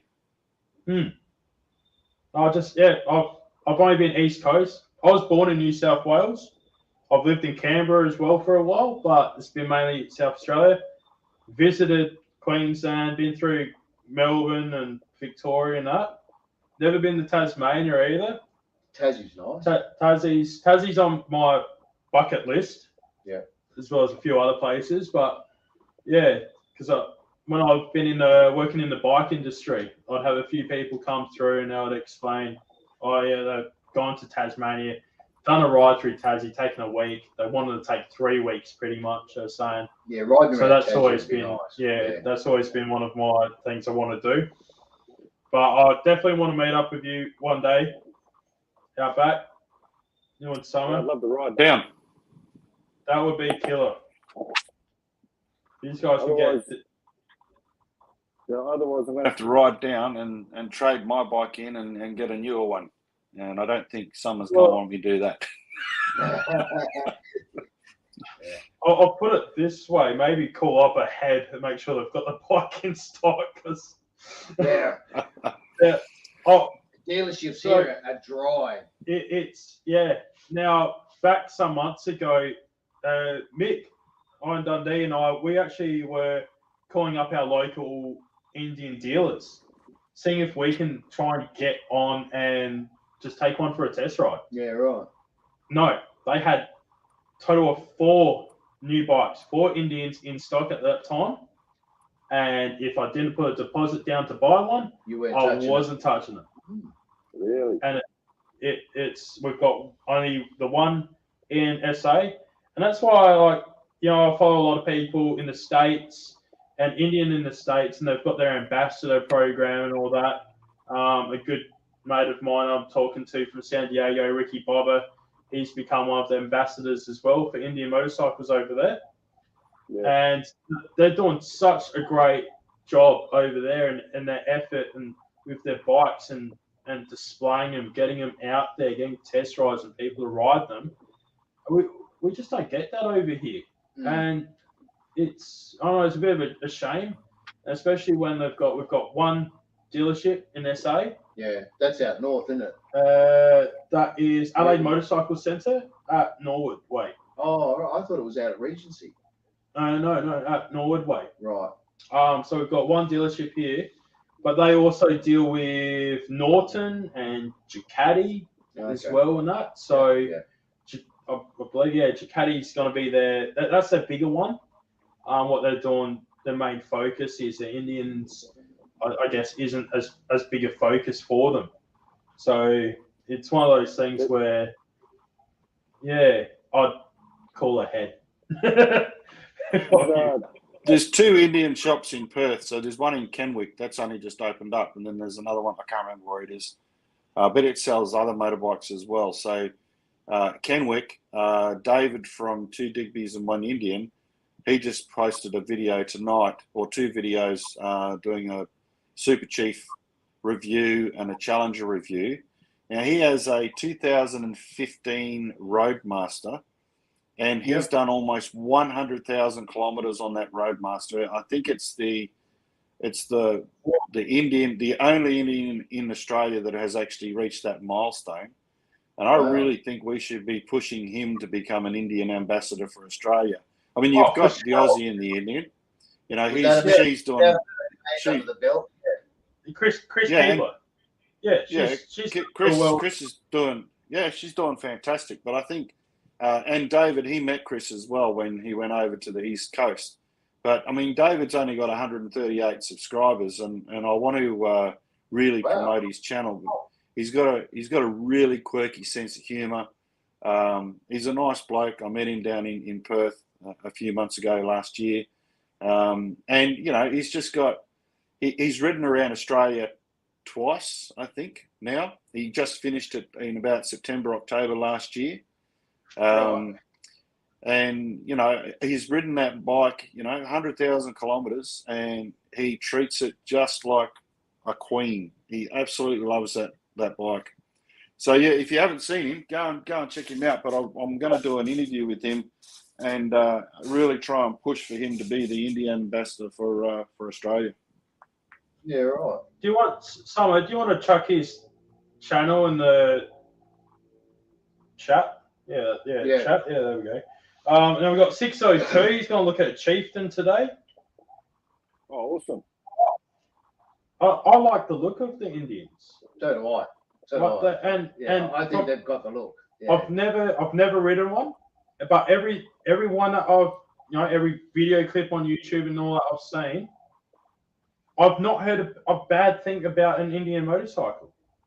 Like it's I can't comment on day to day and all that living with the bike or anything, but from what I've seen, they look like a top bike.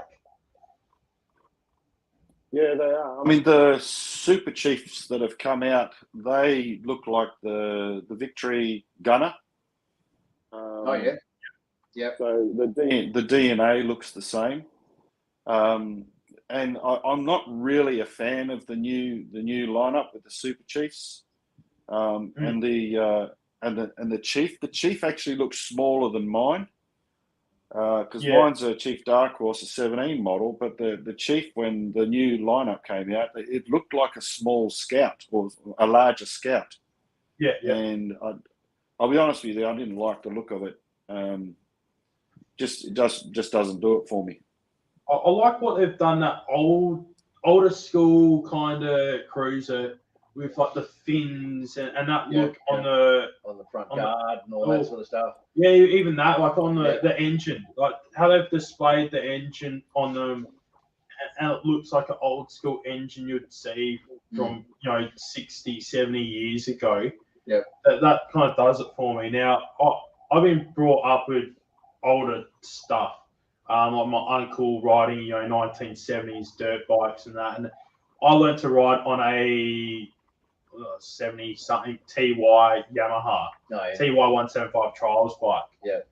And my uncle used to ride and race British motorcycles, and so you see a lot of like the old fins and stuff like that. And I've just grown accustomed to them. And to me, there's more character compared to just a normal water-cooled engine.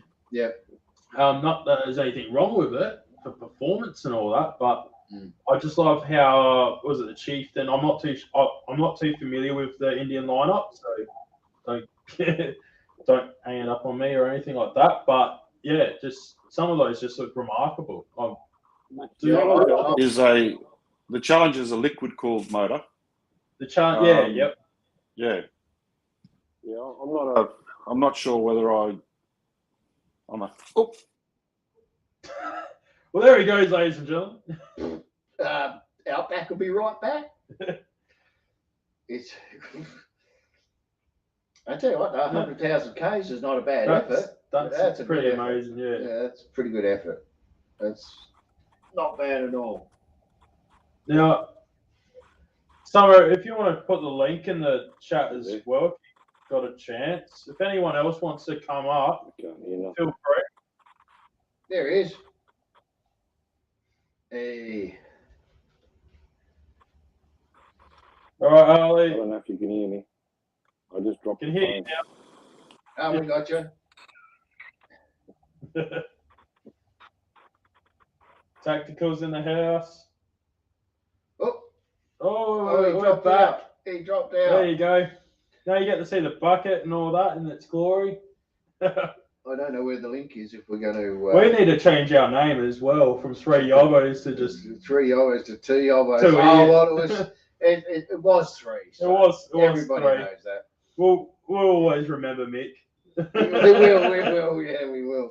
Especially today. That's going to be imprinted in my brain.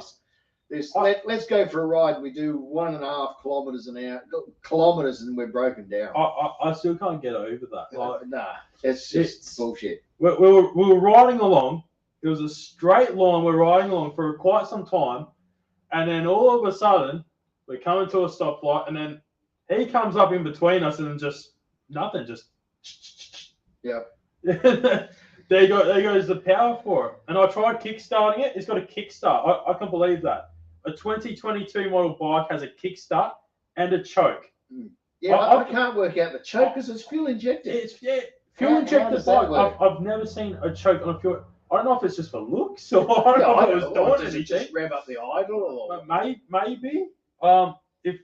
If someone knows, just that'd be interesting. Let us know in the chat. I've never known an EFI bike to have a manual choke. No, that's just an interesting combination of engineering there. I reckon. Well, what do you reckon, Rob? We've got Mad Girl Moto in the chat, and I think she says she's too shy, but I reckon I reckon it'll be good if she come up on the How panel. can you be shy in front of us, really? I mean, you know, what's there to be shy about? If you're watching, you're one of the 10 people at the moment watching, or the 9 others. It's a high idol, my Vulcan. Your Vulcan. I've got a choke on mine, but mine's carbureted. Yeah. I understand that, but so that's what I don't get now. Just trying to find the link. Where is it? Summer, you want to check the link? I haven't had my coffee yet. It's Jesus, Pineapple, 5:42 a.m. What are you doing? Isn't it Saturday over there? Jesus. Thanks for dropping in. Like, geez, damn. VN 1500 FI, and you got a high idle. I thought that was controlled by more the ECU and how much fuel it's actually putting in from your fuel injectors and your timing. I don't think they'd need so much as a high idle. My Gixxer is injected but has a choke. Yeah. Well, now we're learning stuff. Hey, TJ, do you want to come up on the panel, mate? I know you're probably drunk, but that's okay. We've had a few. I can't find the link to put it up. No, it's all right. Summer's done it. Has she? Yeah. Scroll all the way down. Thank you, Summer. She's all right. Oh, we got. Oh, click on this down here. There we go. There we go. I saw that. Yeah, we saw that. We can see that. Chuck it up. Hello, Ebony. Oh. Can we hear you? Have you got a microphone on, or? Yeah. Make sure your microphone's not muted. Have you on mute? Right, ladies and gentlemen, this is Magdal Moto. That way. Nah. I can't hear shit. Oh, there you go. Hey, we can hear you now. Is that better? That's better. How you going? That's got it. G'day, how are you? Yeah. Tired. You're tired? It's past my bedtime. Your bedtime was over an hour ago. We know that, but still. I know. I'm doing really well. You are. Look, I did 8 hours of riding today. I'm pretty bloody tired. Wow. Do you want to tell everyone what'd you do? Where'd you go? Yeah, 8 hours. That's a good effort. No, we just went from Launceston through to Bichno, through the Lake Leak Highway, and then up through St. Mary's back home. So how many kilometres do you reckon that was? 300 or 400. Wow, that's a decent effort. That's good. That's bloody decent effort. Apparently, I've done 1,200 Ks just in January, according to Google. Huh. That's right. That's 3 weeks riding to work and back. Well, for you, that was me in those. That was me in 4 days. That's some beautiful country you're going through, though. Yeah. Oh, we'll get down there one day. The best state in Australia. Yeah, it's good. I love it. I like it around Huonville, down around that way. Yeah, it's nice down there. That's where I went camping. Yeah, beautiful. Too expensive to live down there, though. Is it really? Oh, okay. Yeah. It's too expensive to live here, in my opinion. It's getting expensive to live here, that's for sure. You got crack houses next door, and you're still paying $400 a week for rent. So how's your butt after 8 hours of riding? Christ. It's sore, but I'm sitting on the floor because that's where my phone charger is. I do have chairs, you know.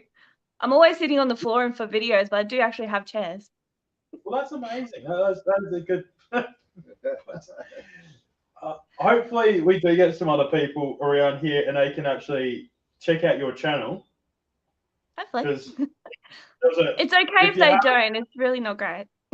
Well, I just want to say that last video, you got this amazing little drawing sequence, and the narration on it. The narration on that drawing was just remarkable. I thought. Oh yeah, the narration was pretty good. Yeah. Yeah. I think my art skills though was like, you know, top level stuff. Oh no, I thought that was good. The art skills were bloody awesome. Yeah. And I think you're gonna need to draw the bucket or something at some stage for us. Yes, definitely. I'll send you a photo. I'm getting bloody mozzie. Bloody come around here. Jesus. Oh, yeah. Oh shit. Anyway. So, do you want to just give yourself a bit of a plug on your channel and stuff? Absolutely. Tell the people who you are, what you do. What bike you got, the whole lot. Yeah. There'd be plenty that don't know you yet. I don't know. You do a good job at introducing people, Bolt. Well, I ride a Yamaha MT-03 for now. For now. You happy For with now. it? Hey? Yeah. Are you happy with it? Yeah, I've just outgrown it. It's too small. Too small in every possible way. Yeah. So what do you think you might want to move up into after that? The 2021 Yamaha Trace 9 GT. Oh yeah. Just a small upgrade from an MT-03 to a Trace. Just a small upgrade. It's just a tiny upgrade. Just an extra couple of cylinders and fine. 1,000 more horsepower. But yeah, you'll like that. You'll enjoy what that. could possibly go wrong with that? You can't. Like nothing. Now, some people know you as Speedy. Speedy, is that yeah. Speedy Gonzalez. Like, because now I'll be right back, people. There he goes. Okay, so I know myself, but you do track days. Yes. So you do track days. We've only done a couple, but yeah. Are you going to do another one before you get rid of the MT-03? Or are you getting rid of the MT-03 for this? Yes, for another bike? I will be getting rid of the MT-03. Okay. Yeah. Are you going to do another track day before that? Probably not, but I do have footage of track day that I've done previously. So I got that in the works. So you got it in the works. Yeah. All right. Yeah. So everyone's got to go subscribe to your channel so we can see that footage.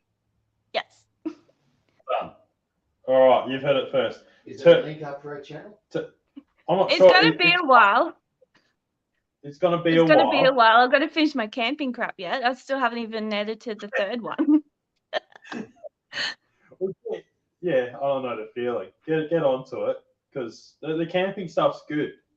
It's good to see down, in Tassie where you are and, going camping, even if it is via drawings.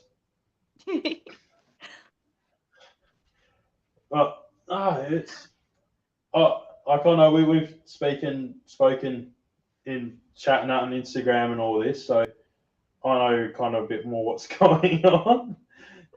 But are you going to take the next bike you get to the track, you reckon, as well, or? Definitely. That the next bike I'm getting, definitely taking to the track, which is why I'm not getting an adventure bike. Okay. I can't give up track days. But you're still gonna adventure on the bike. Yeah, of course. I might just put some guards under the exhaust and just put some adventure tires on there, and it's good to go. It's fine. That's awesome. So if you guys want to watch that, which I'm sure you do, go subscribe because I just hope I won't drop it because it's gonna be a lot heavier than my current bike. Yes, I think it's once you get to the weight, like get to the feel. Now I've worked in a few bike shops and all that, and one of the bike shops I've done was a dealer for BMW motorcycles. And so we used to get a lot of people, and I'd see the R1200 and the R1250 GSA, the adventure bike there. Now, we used to take bikes out and we'll put them all in line and stuff like that. And I must admit, that was a lot easier to put that bike out than a whole heap of others. If there was sports bikes, or say, this ZX14 you see in the background here, or even like a cruiser like this, I'd much prefer to get a GS because of how the weight is down low. And this other bike that we've been talking about tonight, this whole Plan B through the ZR and all that, that thing that feels light. That's over 200 kilos, but that feels light. Yeah, it does. We can maneuver it back here in this. It's not here at the moment, but we can maneuver it around here and nice and tight, and it's amazing. So you'll probably be surprised once you get used to it and you see where that kind of balance and all that is. You probably realise It's ain't that heavy actually. It's like anything though. For the first few weeks, it's all foreign, but once you get the feel of it, once you get used to it, it all becomes second nature, really. Bolt set me a challenge. How long did you say till I go into sport mode on the tracer? Was it 3 or 6 months? I think you said 3 months. 3 months? 3 months or 6? Might have been 6. I don't know. But let's make it. Let's aim for 3 months. The new bike that she's gonna get is gonna be a lot more oomph. Yep. And I basically said maybe keep it in rain mode to start off with, and I said I'd be surprised if you went full throttle. It was full throttle as well. It wasn't just putting into the mode. Full throttle in sport mode. Right. If you can manage to do that within 3 to 6 months, I should be able to. I'll be impressed with how much oomph that's got, because I've rode a couple years old now. It's probably about 2020 bike. So I rode one of them in about 2020, like a similar bike to what you're going to be getting. Mm. And my God, quick shifter and all. Yeah. I could find myself in a lot of trouble real quick. I had a Dodge Charger SRT8 supercharged try to race me on a bike similar to that. I demolished it, by the way. And that was a 60 zone. So, Right. So challenge accepted. Yeah, I'm sure you'll do it. I'm sure you'll do it. I will. Full throttle on that is you're gonna be like, holy cow, like MTO what? Like that's the thing. Like it's the MTO3 you got now compared to what you're gonna be getting is just MTO3 would be what, 35 horsepower? How much, about 30 horsepower for your MTO3? Maybe roughly. Someone probably knows. I don't know. I just ride it. Yeah. See you, KZ. Thanks for joining. Hopefully we'll get to see you again soon. Get down to Highmarsh. Maybe once one of these bikes I've got running all right, RK, and I can get for a bloody ride down there. Jesus. Yeah. No, I went through because I went from a ZZR 250 because I could only go 250 when I was on my learners. Then my next bike was a Yamaha FJ 1100. Yeah. And it had a pretty shocking rear tyre, which I found myself in trouble with when I was doing about 200 kilometers an hour. But anyway, it was a big step up. And I was, The worst thing is being on track day and discovering you have no front brake at the head. Yes. That wasn't fun. I had to use my rear brake. That's the old trail braking. Yeah. Yep. I stayed on the track though. It was fine. I just took it. I limped it home. Sometimes you just gotta kind of yank it down and hook it around. Hope for the best. Use that clutch. I just had to lean more. Yeah.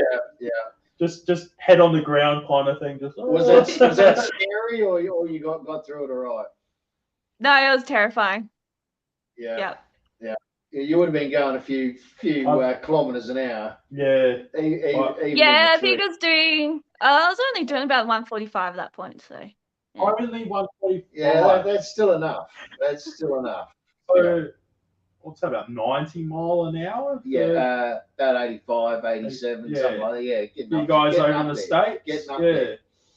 Like, that's still bloody, and this is on the MTO3. Does it shake? Those a lot. Like, do you feel no, I don't think they would. No, yeah. just solid. Yeah, okay. Do you have steering mine shakes. on that? Your shakes? Mine shakes a lot. Yeah. Really? Okay. Yeah. You got a steering dampener on it? Okay. Do you have a steering dampener on it? I don't know. Okay, so a steering dampener, you'll find it's attached to basically like the frame, the chassis, to some part of the steering. And what that does is a lot of them you'll be able to set for the dampening for how much it is. And that will make your steering basically a bit more straight, so it doesn't cause what they call a tank slapper, where you go like that when you kind of get a bit light to speed. Yeah. Bit light in the front end. I doubt the MT-03 would, because I don't think I don't think I have it. People doing that kind of speed on them for starters. I wouldn't have thought they'd get up to that kind of speed that they'd start to wobble. Oh, mine said ZR250. That was a carbureted twin cylinder, and I got up to 170 kilometers an hour in Mexico on that. So they can get up there. Like I got it up to 167. That's probably about as fast as I can get it on the track. That's pretty bloody good for a 300. Yeah, that's sorry. I'm getting these mozzies just coming around here, just trying to suck the life out of me, like I'm in the Twilight movie or something. Australia. Yeah. Don't worry, it's not the size of a bat yet. It was wait for that one. No, that's in Queensland. Yeah, exactly. It just maybe remind me of bloody what is he? Ace Ventura. Oh yeah. Yeah. Guano. All right. Bloody awesome. Well, thank you for joining us as well. Feel free to stick around if anyone else wants to jump on. If you want to jump back on Outback or Cody. Yeah, someone else come up here. Yeah. Join the fun. We won't go too much longer. It's starting to get there, but yeah. Even yeah, Dawn Brody here. What was that? No. No. So when do you think you'll be doing the big trade up? Don't know. Could be next month. Could be in 2 months. Okay. Providing they got stock, I suppose, too. Yeah, that's a bloody thing. Yeah. Have you test ridden one? No. No. Not just going in that. You're just going in cold too? No. I've just gone, that's the bike I want. I'm going to get it. So you gotta get it. I was saying to Bold in Insta chat that it doesn't matter what bike I upgrade to. I've never ridden another bike, so any bike is going to be amazing. Right. It's a very good point. Yeah. Look, as I said, I've ridden something similar a few years back, and that was an amazing bike. And I don't think you're gone from an MT-03 to the bike you're getting, you're gonna fall in love with it. You're just gonna be like, oh my god, this is awesome. And it comes with panniers to store all my extra crap I need. That's all right. Now this is all the wine. How easy is it to take off those panniers filled with wine when you go to a track day? Yeah, perfect. Is it a key release on them? I'm not too sure. Yeah, key release. Yeah. So that's all right. That's all right. I'll be interested if you actually did a track day with those panniers on and had wine in there. Now that could be a good bit. No. No. Just put some a clear contact on them. She'll be fine. No, I can't lean that far, so they'd probably be fine. I mean, she's also going from a tyre width that's about 3 inches or so to something that's a bit decent. More, you'd be able to really get a good lean angle on it. Have you got knee down? No, not even close. Not even close. Not even close. No. Well, even on your scary corner with no brakes. Yeah, no. No. Wow. No. That's pretty good. So I've never done a track day. You should definitely do it. I don't think that thing would do a track. Can you? No, someone went out there on their Bonneville. Bonnie you can do it. Yeah. You can do it on a Bonneville. Oh, they did a maximum like 80 km an hour though. Yeah. Oh, well, I'll be doing a lot better than that, I reckon. Yeah, I'll be trying to. Well, someone else took their little scooter out there.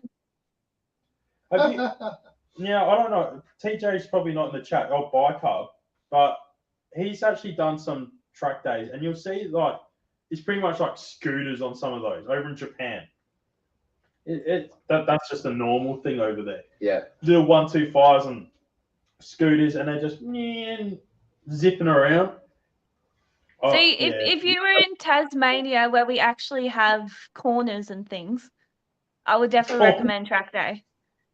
But you guys on the mainland probably don't need it to go on a straight line. You can just do drag days. Well, yeah. Yeah, your bikes, Roland, they're drag bikes. They're not corner bikes. But no, we've got plenty of nice roads around here. A lot of hills. There's a road in particular that a lot of us riders, especially if you're on a sports bike or a naked bike or something like that, it's called Gorge Road. If you look up Gorge Road, South Australia, you'll see. If you Google it, you'll probably see there's that many things about Gorge Road in SA because there's been a lot of there's been deaths on Gorge Road. Plenty, yeah. It is pretty full on. KZ, who was in the chat earlier, there's some videos that her partner Jay has gone through Gorge Road, and back years ago I had a Yamaha FZ8, and I did put a GoPro on the side of my radiator, so you could see the suspension moving and all that. And I went down Gorge Road, and that was bloody amazing. But I don't know where that footage is gone these days. Yeah. I thought I had it on this channel once before, but not anymore. But it's pretty amazing. The other one is going up through Lobethal. Oh, yeah. In those places, we've got, not that you see it on my channel as much, but it's only a short ride from myself and Roland's.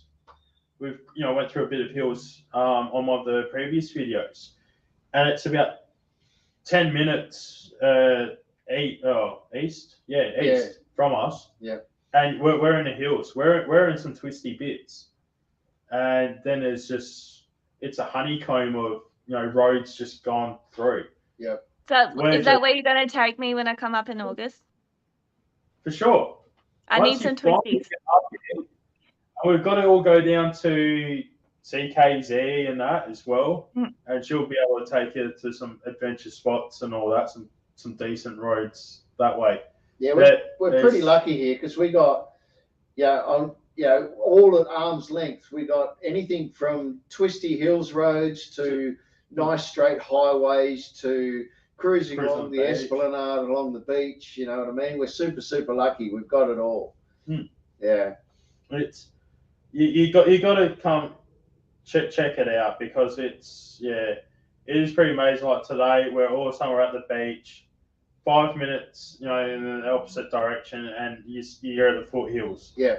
And you can go through wherever. It takes about, to get down to Victor Harbour where KZ is probably about 40 minutes, isn't it? Not even 35 minutes from our joint. And that depends on how fast you ride. Yeah, it really does. It more depends on who you get stuck behind. Yeah. Because we're talking. It's one lane. One lane, one way. You go through hills, and you'll get some people that will go real slow, and then it'll be like a convoy basically. It's So. But if you're just going for a cruise, that's fine. I don't mind that. Yeah, I don't mind just vegging out cruising. That's fine. We're pretty tame, really, for what RK and I have been doing. Today I'll let loose a little bit, I must admit. But we're pretty tame, and we'll take it easy through hills. One of the things that kind of gets me, and it always in the back of my mind, some years ago I was part of a Facebook group called Cranked Road Riders, and it was great. We had a great bunch of people. The guy who first started, he stepped down and someone else took over. And he was local to me. He was only kind of around the corner. He only just got a brand new MT-09 when the first generation when they were out. And he was a great rider. Every weekend, he would be through the hills. Doesn't matter if it was raining or not. He would be in the hills. He had an ER6N Kawasaki before that. And he would just smash through it. And I'd gladly go, here's the keys to my Yamaha FZ8. At the time I had that. Go for it, mate. Like, you know, it was because I trusted him. He was a great rider. Now, something that's always plays on my mind is we had a lot of deaths in SA at one stage. One year, it was just motorcyclists after motorcyclists were finding out died from riding in like hills mainly. There were some others as well, truck accidents and this and that. And it was a bad time. Even bikes hitting head on, going around corners, someone going wide in the wrong lane. And to be honest, that's kind of the guy I'm talking about. I would talk to him and he'll tell me it might have been such and such from somewhere else. There was a lot of bike clubs, you know, Facebook groups and all that getting around at that time. And it wasn't until one day I messaged him, nothing back, kept messaging him. Then someone else told me it was him, unfortunately, that lost his life in the hills. And from what Roland just said, he was going one way, another guy was coming the other. The other guy lost grip. He started to slide out. All of a sudden, gained grip again and went straight forward. Collected my mate. And as far as I've been told, it was instant. Luckily, it wasn't no suffering or anything. He was one of the nicest guys I've ever met in my life. His name was Ash. He just started his own thing called Riding with Ash as well. He was sponsored by Dragon Jeans at that time too. I just got onto that, and you know, left behind 2 young kids, and he was just the top bloke. And his memorial that took place was amazing. There was at least 200 plus people on bikes that rocked up for his service. I couldn't believe it. Like there was just the whole place was filled. It was right out. It was in that memorial, you know, near Bedford Way. Oh yeah. The Centennial. Yeah, Centennial Park. Yeah, it was. And to me, once I lost my mate through that, I actually ended up selling my FZ8 to another mate of mine who still got it because I couldn't ride for some time, and that kind of plays a big part in my head, especially when going through the hills. Is you never know, especially in SA. There's that much overgrown stuff. You don't know if the conditions. It could be, you know, rain or something like that. Some debris has gone on the road. And I used to tear through back in the day. These days, I'm always second guessing, and I'm second guessing myself, especially the bikes I ride. They're not perfect to be doing it as such, but it's the road. It's not the track.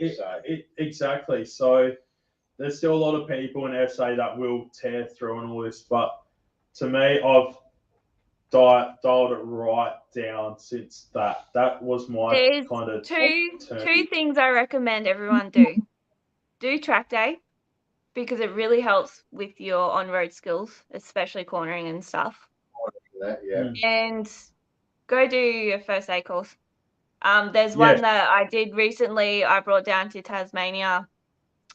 Is the Med Response, the Rider Down program. It's not a first aid certificate. It's a certificate of attendance, but it's specifically for motorcyclists. And what to do for a motorcyclist. Yeah. I've been wanting to do that. I've got my first aid certificate myself. I've done the actual course for that.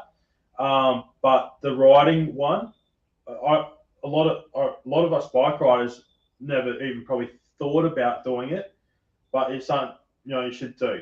It definitely do. It's like we've now so I had AJL come along to that as well. So that's our training place in Tasmania to get our license, and now every person there has been trained in it as well. They've got that now. So it's probably something, if you're going to do your license, they should probably almost do that when you go to get your license. I think it should be mandatory. It's now I normally, I don't have it in there at the moment. I've taken it out, but I normally have a first aid kit in my duffel or my bag on the side of the bucket. And it's a decent sized one. It's from St. John's Ambulance that we have over here. And so I normally kind of keep that just in case. And it is hopefully you don't need it, but just in case. We were taught to have that, which is great, but also on your person, make sure you have a tourniquet. Yeah. Always have that. That's not a bad idea. If you haven't done a first aid course, and like there's refreshers and all that you do every 12 months or whatever it is. Does this mean I have to trade up from a t-shirt? From a t-shirt? Riding with a t-shirt? But yeah, I'm pretty bad at that as well. That all the gear all the time. It's like I'm doing these kind of more local stuff. It's not. I'm like, you feel pretty safe locally. I used to be the at-gat rider. All the gear all the time. I was head to toe. And I've been pretty bad with that lately, I must admit. As you could see on Roland's video not too long ago, me wearing a Hawaiian shirt probably isn't the best. Normally I have a Kevin top on. Doing ballet. Doing ballet. I'm not professionally trained in ballet, just so you know. You're not? I had no idea. You'd be amazed, wouldn't you? But it's one of those things. First aid motorcycle training. Thanks, Summer. You put a link in there. That's bloody awesome. The pink Capel, yes, KG. It's a pink Capel. But no, definitely. And as you said, again, track days. Getting to know your bike, the cornering in that, and doing it in an environment like on the track, where if you do come off or you do go wide or something, you're not going to die as such. Fingers crossed. We have lost, people in racing and all that. One I always remember was Simoncelli. Hi. When he went down, when he was in a race and then got hit by, I think it was Rossi, was coming through and hit him in the head, and that was gone. But yeah, it's one of those things. And as people have said, like spinning valves, as you said in here and all that, ride your own ride. You'll hear that in the motovlog community across the world. And there's quite a few people out there that are great advocates for that. If you're with a bunch of people, and there's some guys that are, road racers, let's say, and they go tearing off, don't feel like you need to go try and chase after them. You especially like on the bikes I'm on, there's no way. And it's like, all right, I'll let you go. We'll catch up after later on and all this. So yeah, well, even my bikes, they're straight liners. They're not really high speed cornering. No, even this new bike that we've been working on, I rode that today. I actually scraped my boot. I was going around a corner and I scraped my left boot on that. Because I didn't have it kind of up more enough on the balls of my feet, I should say, on the peg. But yeah, it's our bikes aren't really designed to go fast around corners. Yeah, well, my Boulevard, that's basically a drag racing bike, and I pretty well much the Ninja is too, really. Yeah. Or long distance touring. Yeah, you can get it over. You can push it around corners, but you've really got to have it's a big, heavy bike. Yeah. You got to put a lot of physical input into it. What is it? 235? No, more than that. 260. 260 kilo, I think it is. Oh, for you, the ZA? Yeah. Yeah, right. Yeah. It's always more than the bucket. Yeah. It's up there. Jeez. So, yeah. Was a couple corner training. Yeah, I think some of us need training wheels. Myself included. How long have you been riding for anyway, Ebony? A year and 3.5 months. That's decent. Year and 3.5 months, and you're doing track days and all. Yeah, I did my first track day, I think 3 months into riding. Yeah. You're right. That got you hooked, did it? Oh yeah, I like going fast. Yeah. It's it is a bit of a it's a drug. Yeah. We both know it. We've been there, done that a few times in our lives. I'm in the mode now where I am. Sometimes it lasts, sometimes it doesn't. But I'm in the mindset of when I hop on the bike, I'm gonna operate this thing no different than what I would if I was driving around in a car. I'm still trying to get there. Yeah. I'm lucky. I may have done similar things in the car. Yeah, I got feeling you on that. Yeah. We too have done. If you ever watch Roland's channel, if you go through his videos, you might see what we're talking about. That one time in Mexico, when a Mercedes Speedo hit over 260 kilometers an hour, like it was nothing. It's one of those things. I've been quick enough in cars as well. I've had some half decent cars that have gone up there. I've managed to get so I used to have a little Honda Civic, a carbureted engine, and I got that up to 185 downhill. It was downhill. That's about the top speed for most Hondas I've heard, actually. Even the CBR 1000 that Cody Gray rides, I think he hasn't even had it up that high. I think he's too scared to get it past 6,000 RPM, to be honest. I've had the Ninja flat out in fourth, but not. What was that doing? Like 300 off the clock, but not. What's the clock? 380, I think. 280. 280. But okay. not in fifth and sixth. No. Yeah. Because damn. Yeah. That's like so I was riding a Gixxer 1000 for a while. 2004 model Gixxer 1000, complete exhaust system, full tuned, air intake was done up on that, and that was about similar speeds in fourth gear as well. Yeah. That thing was a rocket ship.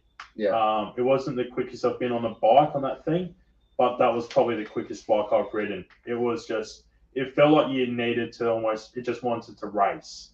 But the clutch on I think you guys need to try street lugging now.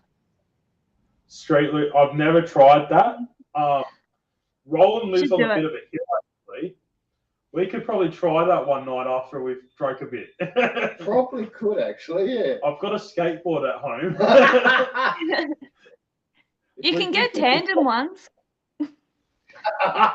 Tandem, we could try that. From today's effort with Mick and his broken down Royal Enfield, I did maybe sit on the back of the Meteor while he was. Yes, I've actually got video footage of that, which you will see in a video that I'll put up at some stage soon. So, I don't think he liked me wrapping my arms around him, but yes, no, he did wrap you off a bit.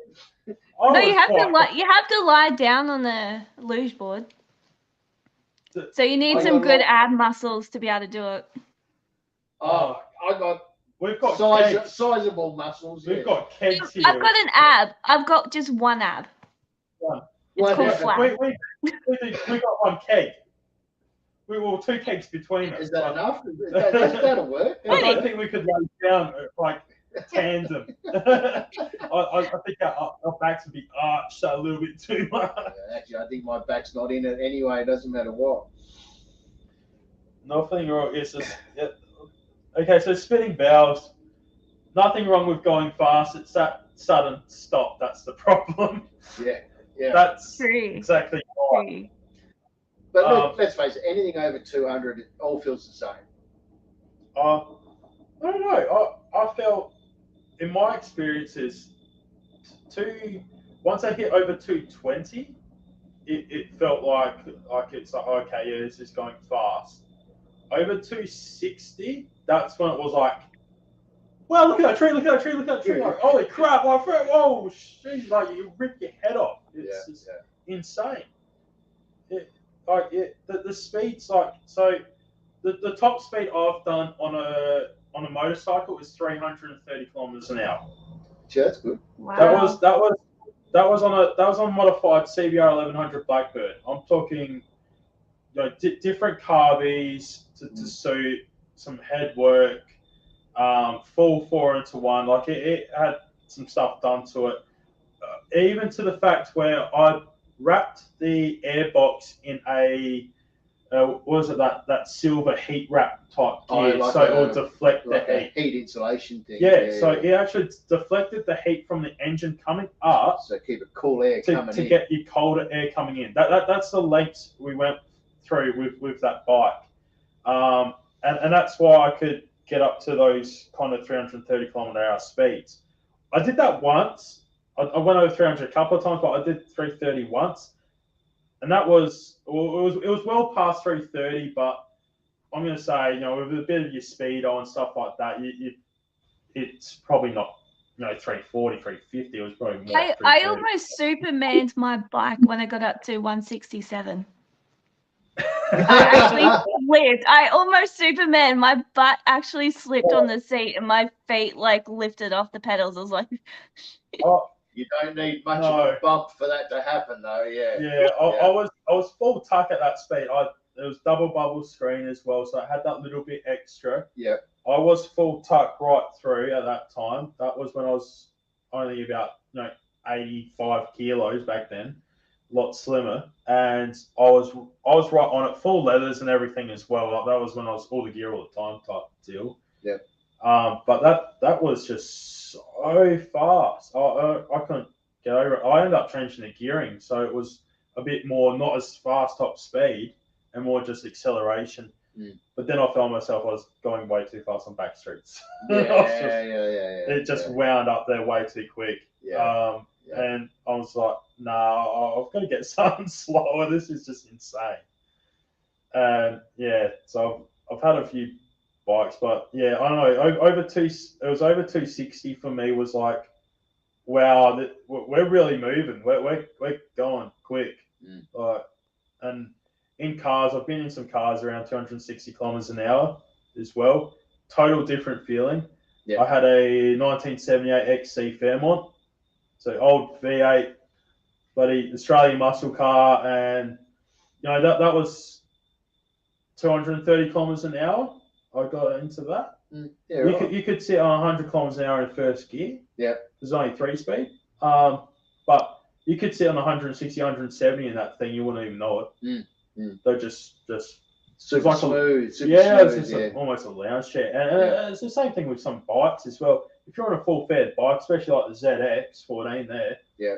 Well, you're in a full wind pocket. There's no wind. And it was the same with my CBR as well. It was, you're in that kind of wind pocket, you just straight through and you don't feel it. You get a naked bike and you do 200 kilometers an hour on a naked bike. Jesus Christ. You are feeling it. Oh. Yeah, you're feeling it. Yeah. Like a cruiser. I was just about to say, even on a cruiser, you do a couple hundred Ks on a cruiser, you're feeling it. Yeah. RK's got this M109R. I had one myself for a while until I realised it was going to cost me $350 back years ago now as well, just to replace the rear tyre after I demolished through it in 2,500 Ks. But I had the speed bug. I did the exhaust. I did the intake. I did the timing retard eliminator that Suzuki has in their first 3 gears. A little tune, and that thing was a rocket ship. I had that off the clock as well. And what's the speed on those? 250? Or what? On your Boulevard? Good question. Yeah, I had this Boulevard off the clock, 5th gear, 5,000 RPM, you're off the clock. 240 Ks. 240 Ks, and I kept going for another 1,000 RPM after that. Yeah. But they've got the power to do it. They do the torque, the power. They've got the power to just go right off the clock completely. But that was a full face helmet I was wearing. I could not do that with an open face. Oh, no. It was like this. You just started pushing your helmet back down because it just went choking you. Yeah. And it was a Clevo Outback Outlaw. I had a Cleveland 302 that I redid to a 351. Plus the board job on it and hone was about 40 thou. It worked out to probably, 357, 358 cubic inch. but it was just mild cast iron intake. So it was a cruiser. It wasn't anything fast. Not like, I don't know if you guys can see in the background, but Roland's got a little special you might see. If you go to his channel, you'll see it. You've had that on there a couple of times. Yeah, it's on the channel, yeah. Under the covers in the back here is a bit of Australian muscle. So, it's a drug, Ebony. It's a drug. You're already addicted, so say goodbye to your money. Hey, it's gone. I'll be a deposit. I'll be a deposit shorter next week. So. Yeah. Well, I hope they got stock for you. They do. A couple. So. Yeah. Oh, that's all right.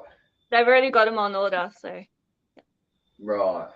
Because I know our local dealership here with the Yami products and Kawasaki products, they're what they got on the floor, they're desperately trying to hold on to sell from, and most of the product, they've got waiting lists that are about 10, 15 people deep for product to come in.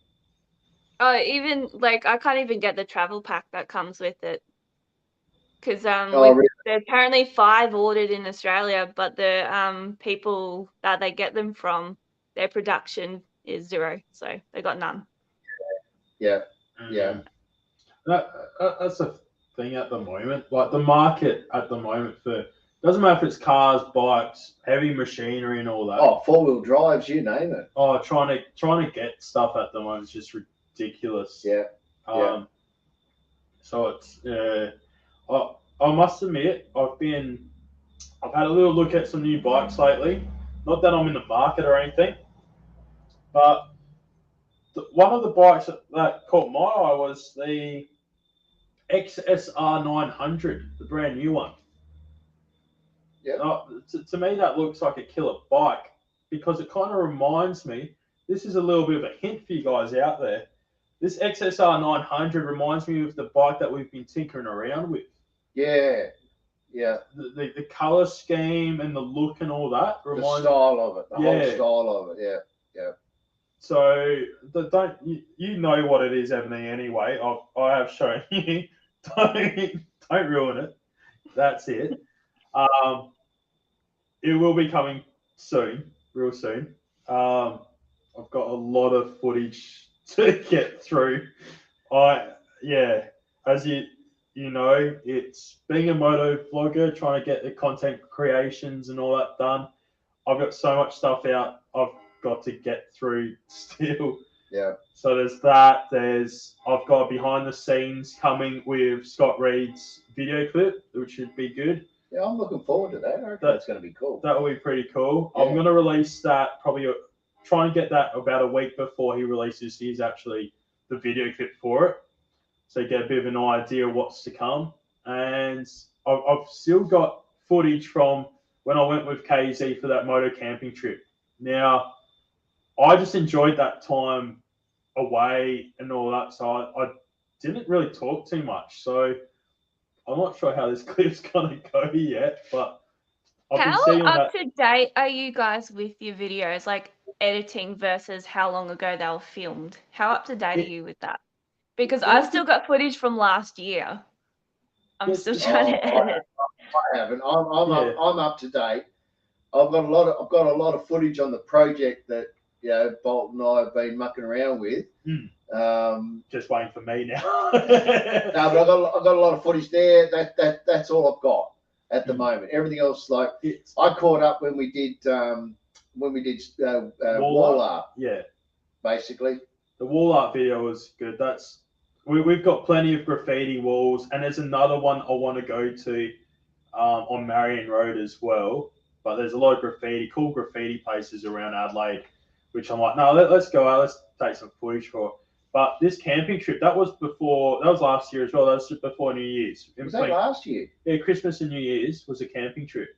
Yeah. And so I've been sitting on that, and I'll be putting that out this month, I reckon. I should probably get to start on that this week.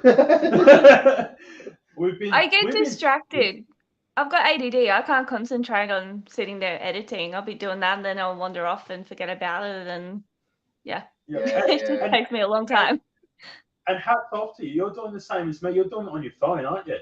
Yeah. So my laptop can't handle the editing programs and stuff. Like it takes 30 minutes just to turn on. Yeah. So I've been doing it the whole time as well, using as you do UCut. And there's another one that's exactly the same as UCut. And so what I'll do is I'll do in the other one I've got, I'll be doing my main edit. Then I'll take clips and I'll put them in UCut and I'll trim them and all that and get them ready. And then I'm doing almost like, okay, it's a backwards view or something like that. And I'm trying to get, okay, it's 12.86 seconds on that. Put into 12.86 seconds in this and do the cut. And I'll be like, thank God. And because how my mic picks up with in it, I'm using it through the GoPro. I'll separate my audio. So I'll do up the general video. I'll spice all that up, get that ready. Okay, this is pretty much what I want. And if I want to add in, I'll do that later. And then I'll save that video just as a raw cut. I'll subtract the audio into just it's video to MP3 converter is what it's called. And then I'll make it into a mono file, which will then actually go out both equally, because otherwise you will have the left one comes out stronger than what the right does. Oh, yeah, okay, yeah. And so I'll do that. So then I'll open up the thing again, put that in there, and then I'll cut and I'll try to match up the audio with, this, little section from UCut, and I'll put it into the main one. How you do that on the phone, that amazes me. I mean, it's easy to do on an editing program on a laptop. Oh, because then you can just layer it. You can line it right up, Where you can't on you got to do it by the seconds. Yeah. And UCut, so you'll trim something, and then you need to cut something in that bit that you trimmed, but then it sets it back to the start where you already trimmed it. Like, it's annoying. It keeps resetting. And I lost some footage, and I had a lot of footage that it didn't sync right. I had I felt it was all good. I saved the video, and then it wasn't synced. And it was like, hang on, how is this gone out again? And then go back and try and do it. And there's been plenty of times where it's like you almost want to just throw your phone through the window, just like hurl it like a boomerang. You just want to like, will this come back or not? But it is tiresome, and as Code says, sometimes it is a lot of patience. So the stuff I've done on all my videos is all from my phone. Everything I've done so far is all phone. All my socials, everything. I don't have a laptop computer at home. I will jump onto my channel at times at work on the work computer, so I can add some tags or something like that, which I've only just kind of really done recently. Yeah. I really do need to get into the whole YouTube thing of doing this to try and actually promote. And as you've talked to me before, Ebony, about actually, doing the channel properly and watching some of the YouTube masters on what to do to try and, organically grow and whatever your channel. I've really got to kind of get into that.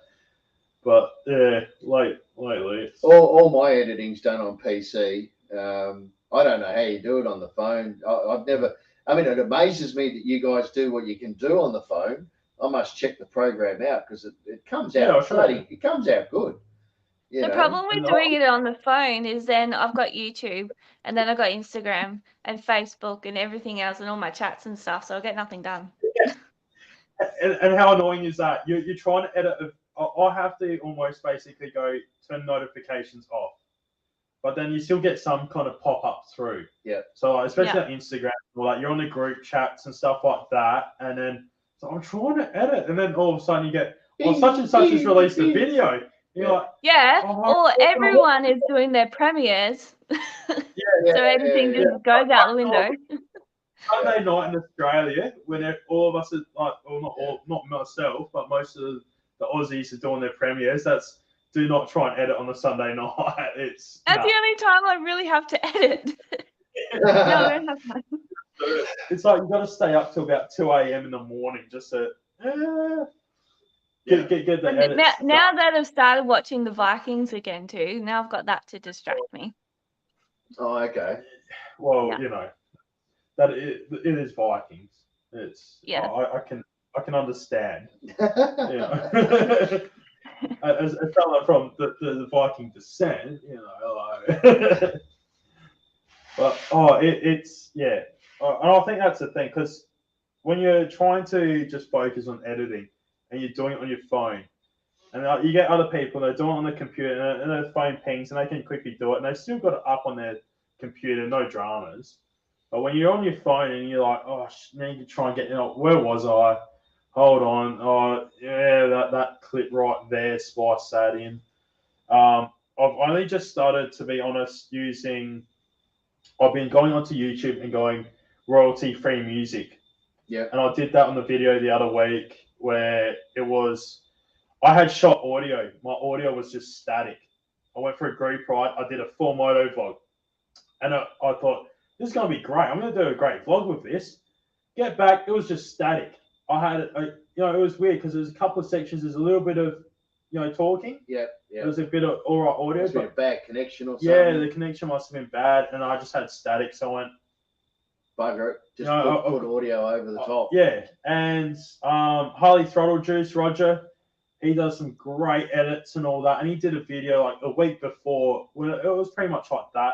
A lot better effort than what I did, because he's using actually a decent camera, not a GoPro Hero 3, and a computer with editing software and stuff, and he's a photographer as well. So, but I thought, you know what, I'm going to try it, and apparently it turned out pretty trippy, and people felt like they needed to have mushrooms and LSD or get drunk or something before they watched it. I thought it was bloody brilliant. I liked it. I enjoyed that one. Yeah, and again, like, that was done one afternoon, that afternoon before I released it, just sitting in bed for like an hour, just quickly, quick. Hurry up before someone messages me or does something. That's exactly it. It was like, I like doing it on the computer because I can really spread it all out and have a good look at it and line everything up and chop around and all that sort of stuff. Whereas I mean, my eyesight's pretty bad. And on a phone, I think it'd be bloody hard. But it does amaze me how well it is on the phone, though, how well it comes out. I did almost have someone say they were going to bring down the laptop when they visited. I heard that. I heard that too. Yeah, I did mention that. I wonder if it's come to fruition or not. They haven't told me that they brought anything down. Right. Because I thought I was going to get lucky and get a freebie. Perhaps the person in concern might know who we're talking about. That person may be in the chat chatting away and stuff and be like, oh, I recognise that person as it is. Oh shit, I forgot. But yeah, I'm interested to try my luck on a computer. I'll probably be like, what am I doing? But yeah, I'm probably gonna have to mount it. There you go. Cheers, mate. On ya. Are you looking into getting a computer to do this editing and stuff, or? Yeah, eventually. So, my partner and I are currently building a house. So once that's all done, we're gonna have like the gaming room and stuff. So we'll get a proper PC set up. Yeah. So when you say gaming, is it PC or you branching out to Xbox, PlayStation? Oh, he's got all the consoles, but we want PC as well. Yeah. You can do it on laptop, but you do need a laptop. I mean, this even like you guys can't see it, but there's a laptop down here that we're looking at, and I can do editing on that. It's just when it comes to rendering it, building it all. That's where the laptop slows right down and grinds. It struggles to do it. I thought what Ponksters just said. So Iron Dundee and we've spoken about this months ago, about PC versus laptop and all that. And the convenience of a laptop is great, but obviously if you've got a proper desktop PC, then you can build that up and all that, and just have the works there to be able to really get on and. I've got one ready to rock and roll, but I'm just too slack to put the program on it and get it all set up. I'm half tempted to try and just, hey, okay, I'm coming around to edit. Yeah, well, hey, so I'll certainly have the machine for it. Yeah, it's a killer machine, but I just need to put the software on it. See what I can do. Yeah, but it is a lot of fun doing it on a PC. Like I said, for me, I like how I can spread it right out. Like even when we did the wall art video on the motorbike going down the hill sort of clip that I did, there's 9 different audio tracks all mixed into that to make all of that sound, all that atmosphere and that. Yeah, I don't know if you can do that on a phone. No, not really. Well, if you could, it'd be a pain. How are you doing your audio, Ebony, anyway? Do you do anything for that? Do you do anything, or you just your audio and your videos? Is you're talking through in the goes to the GoPro and you just so most of any of my video footage with the audio where you can see my helmet, that's using my Cena, because my Cena has a camera in there. So yeah. Oh yeah. So that's so I just use that for audio stuff. Mick's got it, isn't it? Yeah, Mick's got that as well. So yeah. What model was that again? That Cena? 10C Evo. Yeah. Do you use any of the footage from that, or is it? Yeah. Yeah. Okay. Anything you see with my helmet in there, that's all the Cena footage and audio. Okay. Yeah. Right. Okay. It's the audio from that is awesome. Like yourself, when Dundee's done his, there's quite a few vloggers that actually use that setup. It's a lot more reliable than the GoPro. Oh hell yeah! Yeah. I can plug it in and charge it as I'm using it. So. You what? So you charge it while you're using it? Yeah, I can have it plugged in and charging while I'm using it, so I can still record things while it's charging. That's cool. Have you got a charger on your bike? No, I bring a portable charger with me. Ah, okay. Yep. Fair enough. You can wire them in. They're easy to wire in. If you got an alternator enough for it, the generator. My bike doesn't have anything for me to plug it in. Heated grips. Beyond heated grips, you sort of like if you got heated grips and you want to add on. Yeah, you'd prove stuff. Yeah, you're sort of running up to the max on a bike alternator. Yeah. Yeah. So Dundee said it in the chat. C10 Evo for the win. The audio. Everyone I've seen that's used that for your audio has been remarkable. It's excellent. I'm using a cheap microphone, a little adapter I've got off eBay. Yeah, but that works all right. Actually, I reckon it works all right. Oh, it's not too bad considering. And I'm probably thinking these older GoPros generally. Like, I reckon that might have been moisture I had in that thing from why I had static. Because I got caught in the rain prior to that. Yeah. But normally, it's probably more reliable than some of the newer ones.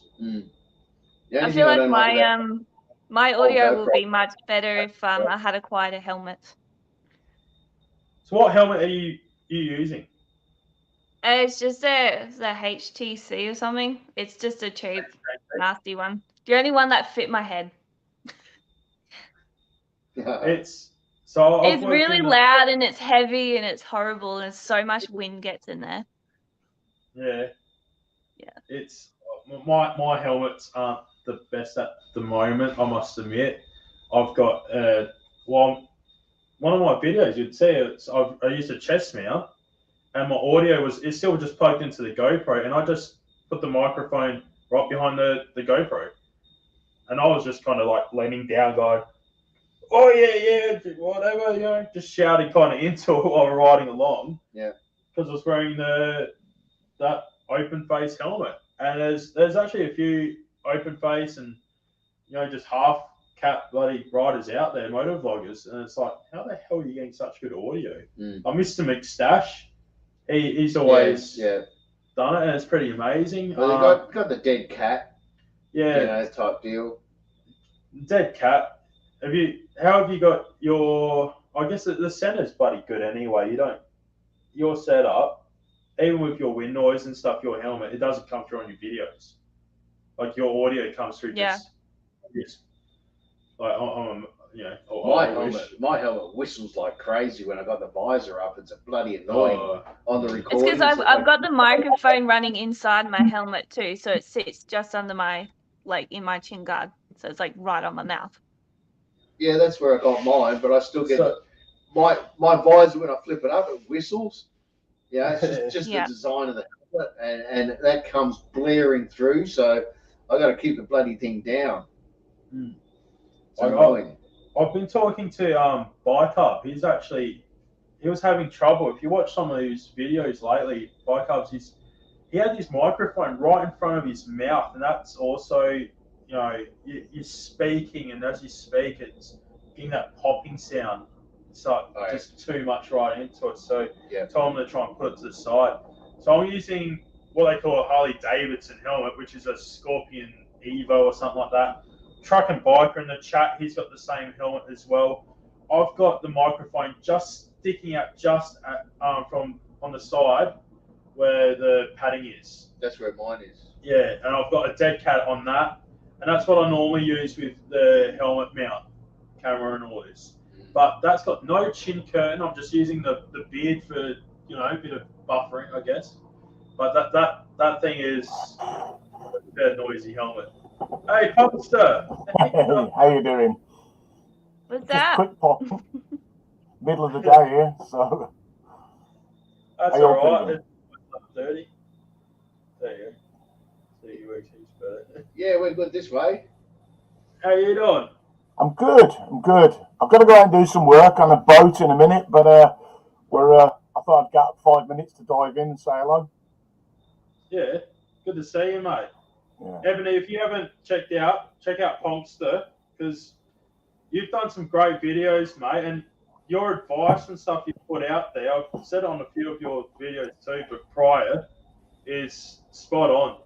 Like when you were talking about helmets yourself, that was a few months ago and all that was just top tier tips. Like, definitely, you guys in the chat, check out Ponkster for sure. Yeah. Thank you. I'll have to check him out, actually. I'm not an all the gear all the time sort of person, but I work on the principle, if you're going to wear a lid, it might as well be a good one, because I was giving somebody a hard time about Ruroc helmets the other day. It's nice if a helmet looks cool, but if it looks cool at the sake of not working, then that's shit, in my opinion. You know what I mean? Absolutely. It's different if you're wearing an open face. He says, looking around for his open face. I too have got a little thin, skinny Daytona that's covered in scratches. But I know when I wear that, it's not going to save me if I come off. But it's when you buy a lid thinking it's going to save you, and they're shit.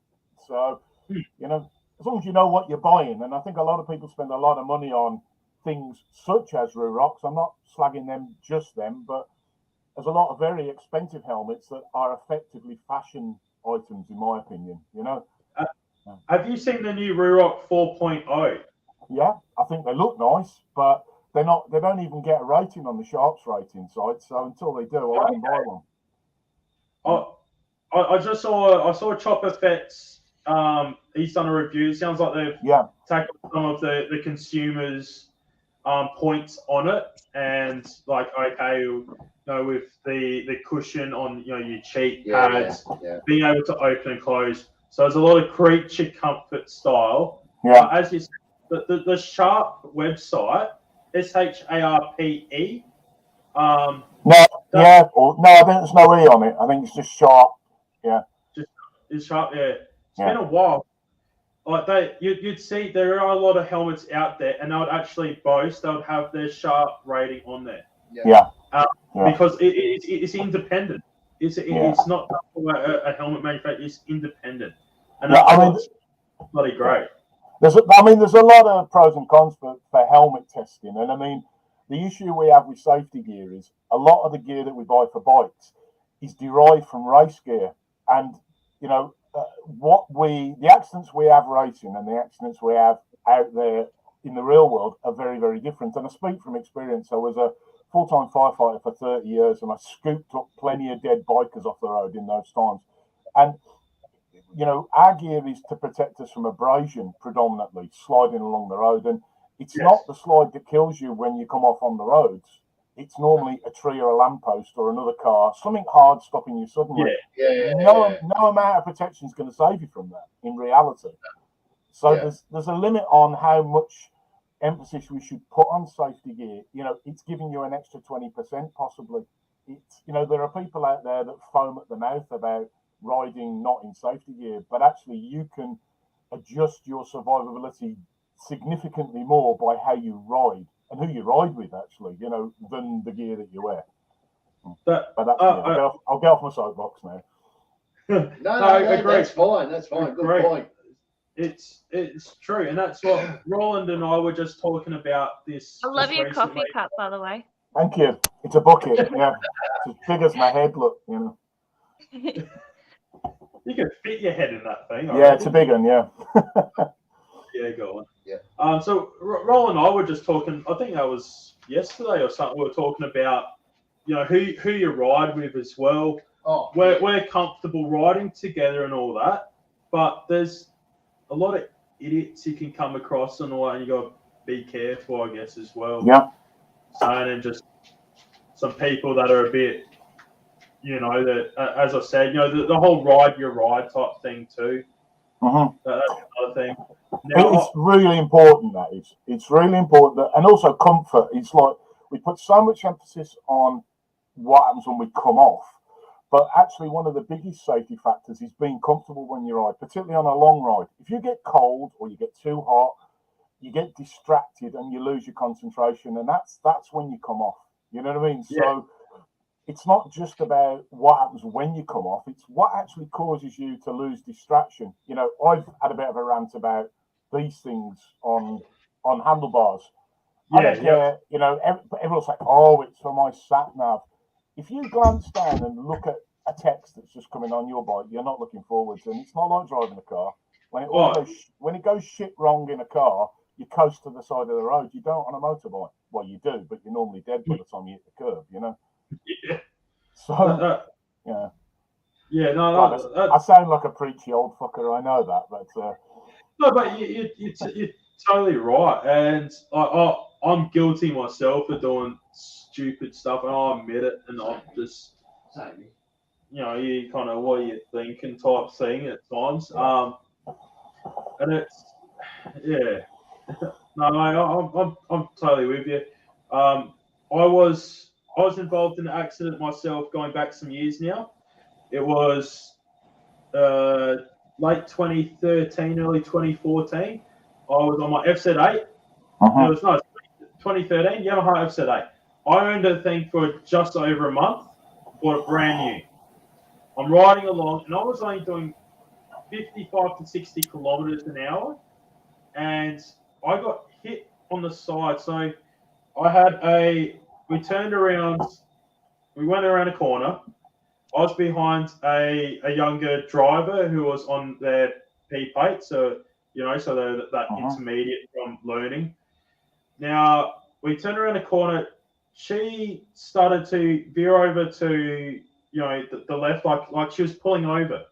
So I thought, okay, she's pulling over. She's going over, you know, towards the curb. She was going slow.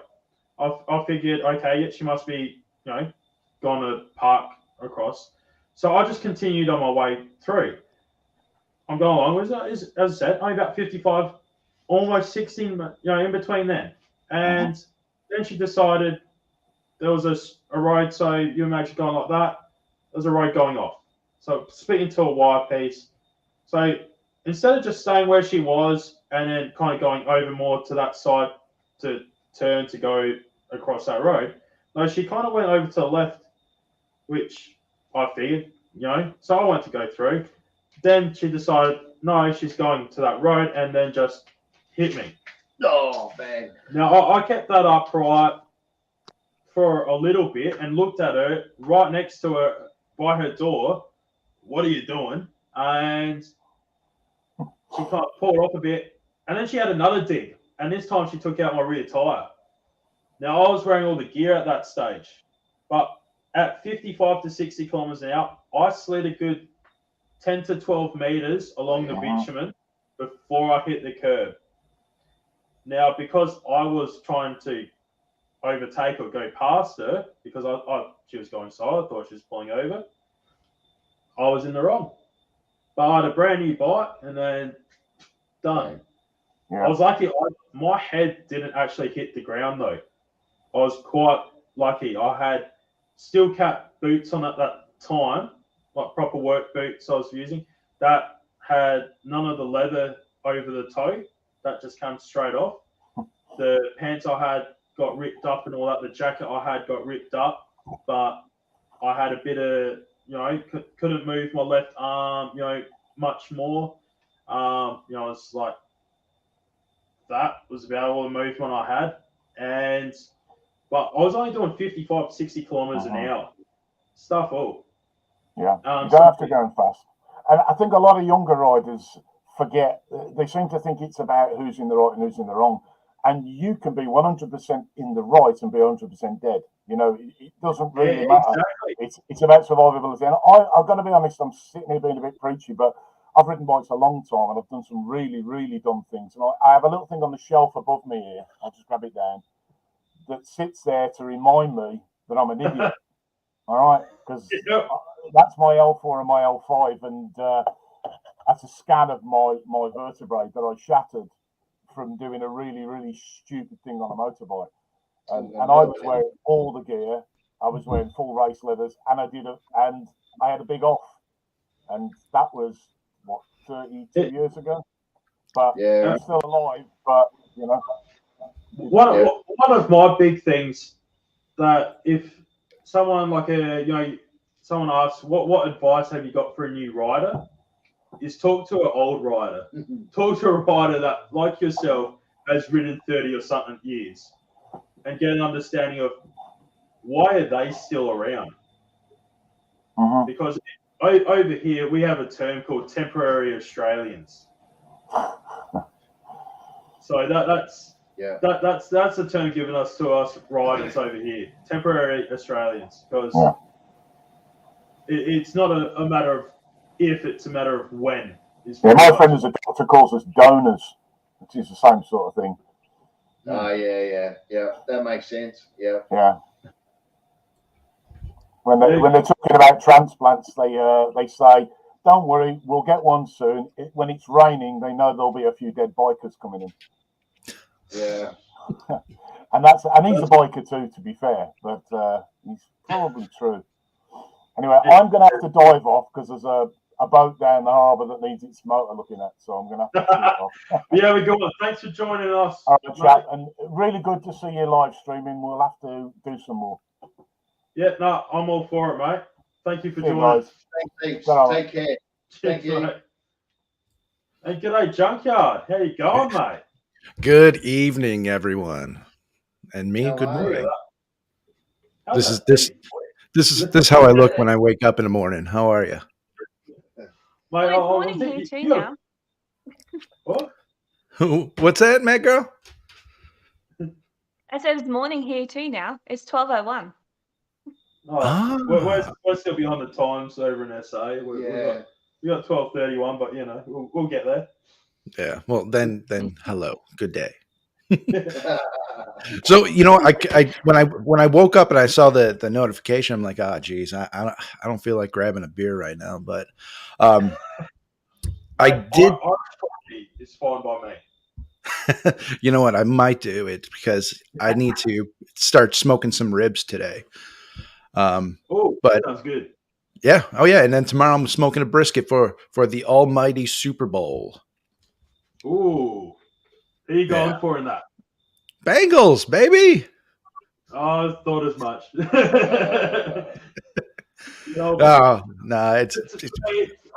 when I see the Bengals and that, and I just American football, us Aussies over here, I'm just thinking Wildcats. Wildcats. I just fell asleep. I heard this sound of football. I fell asleep there for a second. Nice. Was that sport? Oh. Nice. Yeah, You know, if it hasn't got a motor in it, I don't want to know about it. Yeah, me too. It's a bit weird. Us bikers and stuff. You get some that are just it's all bikes, it's all motors and stuff. But there are, like in Australia, football, Aussie rules football is a massive thing, and it's the same as like your Super Bowl. We've got the grand final, and a lot of people are just like, oh. But there's a lot of spikers that are just like, you know what, Bathurst is the car guys and stuff. Yeah. When I was down there and I went to Melbourne, I couldn't get to go see one of your Aussie footballs rules games but I've seen all the YouTube videos on it. It is intense. It's just a mashup of like rugby and anything you got. It's good old aerial ping pong, some people call it. It's how it gets bounced around. Nice. My main thing was I played actual soccer back in the day. Soccer. Yeah. Surprising enough. You mean football? I started playing Aussie rules because my cousin was playing the football and that, and then learned the tackle and went in hard, and then I started playing soccer because the mates were playing it, and then I still went in hard tackling and hurting some people. Tackling was fun. It was a bit of fun. Didn't do too bad. I've done my share of sports, but I went from sports to doing martial arts and doing karate and taekwondo and Krav Maga and Muay Thai was my last one I was doing, and that was bloody awesome. But I read books. That's what I do. I read books and nap. Read books and nap. And you guys do sports. I read books and take naps. Fair enough. I read books, take naps. I do things. And eat cake. And eat cake. Cake. Hey, so if you don't know, Mag Del Moto is also called Red Velvet, just because her love of the red velvet cake. Yes. Yes. Yes. So when I woke up really quick, I saw the chats about helmet setups and rendering and whatnot. So really quick to loop back on that point for those that were in the chat talking about DaVinci. I did try DaVinci last night and trying out the different settings and codecs, not the out of the box settings. And this is the free version, by the way. I did try the rendering with the H.265 codec versus the 264, and the same video, 265 rendered in 4 minutes on my machine, 265 rendered in 20, or vice versa. Hang on. 265 rendered in 4 minutes, 264, the old version, rendered in 20 minutes, and it created a huge file too. So if you're looking at DaVinci and you're worrying about, how much time it's going to suck up on your computer, and was your computer able to do it, try the 265 codec and see if that works for you. Smaller file, and so far it looks like the quality of the audio and video is still on par with the other versions. So if you're looking, because I'm tired of my 1970s editing software that I'm using. All right. Well, at least it's a little better than the phone. True. True. I have. You're not the only person. I have seen that in a group chat before as well about that codecs and all that, going from 264 to 265. And I think that was in the Aussie chat that we've got with a heap of Aussie moto vloggers on Instagram. Okay. And one of the guys on there has just started with it's got a GoPro Hero 10 now as well, and he was playing around with that. I think it was Matt from Roads of Oz, I believe. I think he was talking about that. And to me, it was just going over my head. I'm like, I've got this thing on my phone that I downloaded for free, and I'm using that. I'm just using I get my SD card, I plug it into this little cable connector, plug it straight into my phone, and then I'll save it as a file from like on UCut or something like that. And that's how I don't know how you're doing it, Ebony. If you're doing something similar, I literally download it to my phone and start doing it there, and then once it's done and uploaded, I delete it off my phone. Yeah. Do you use just like plug type thing? Just plug the SD card in something and then plug it into your phone, or? No, I have it still connected, like in their camera and stuff. Like the because they're both Wi-Fi? the GoPro and the Cena have their own app as well that you can download footage and stuff from. Okay. I was doing that in the beginning with using that GoPro Quick, and my God, it was taking me about 45 minutes just to download like. Yeah, it takes forever. It takes forever, and then I run out of phone storage and stuff. So. I would. But what I did, I went to. We've got a place called Office Works, and I got this cable. It was basically a SD or micro SD card, which will go into a USB-C, which will plug straight into my phone. Right. And I'll put that in, and I'll get onto that, and then I'll just open the file in, say, UCut or the other one I'm using, Video Guru. It's called whatever. It's the same thing, and I'll save it. I'll go, okay, yeah, 60 frames per second, 1080. That's what I'm normally recording in, and I'll just save the clip. And it is that much quicker. If you leave that open as well, like the UCut or something, and leave it open, well, we're talking maybe 5 to 8 minutes, depends on how long the clip is or whatever it is. Yeah. It will save it onto your phone, where before I was using GoPro Quick, try and use Wi-Fi, and I'd have to just have Wi-Fi or nothing else. Couldn't touch socials or anything. I was just waiting for a good 45 minutes your for phone it to would be download. smoking after that. Oh yeah, it gets hot because you always get plugging in to your charger and that. It's the same thing when I try to go live on my phone. I did a live with Iron Dundee the other week, and I had to actually get off the live, put my phone in the freezer because it was getting that hot.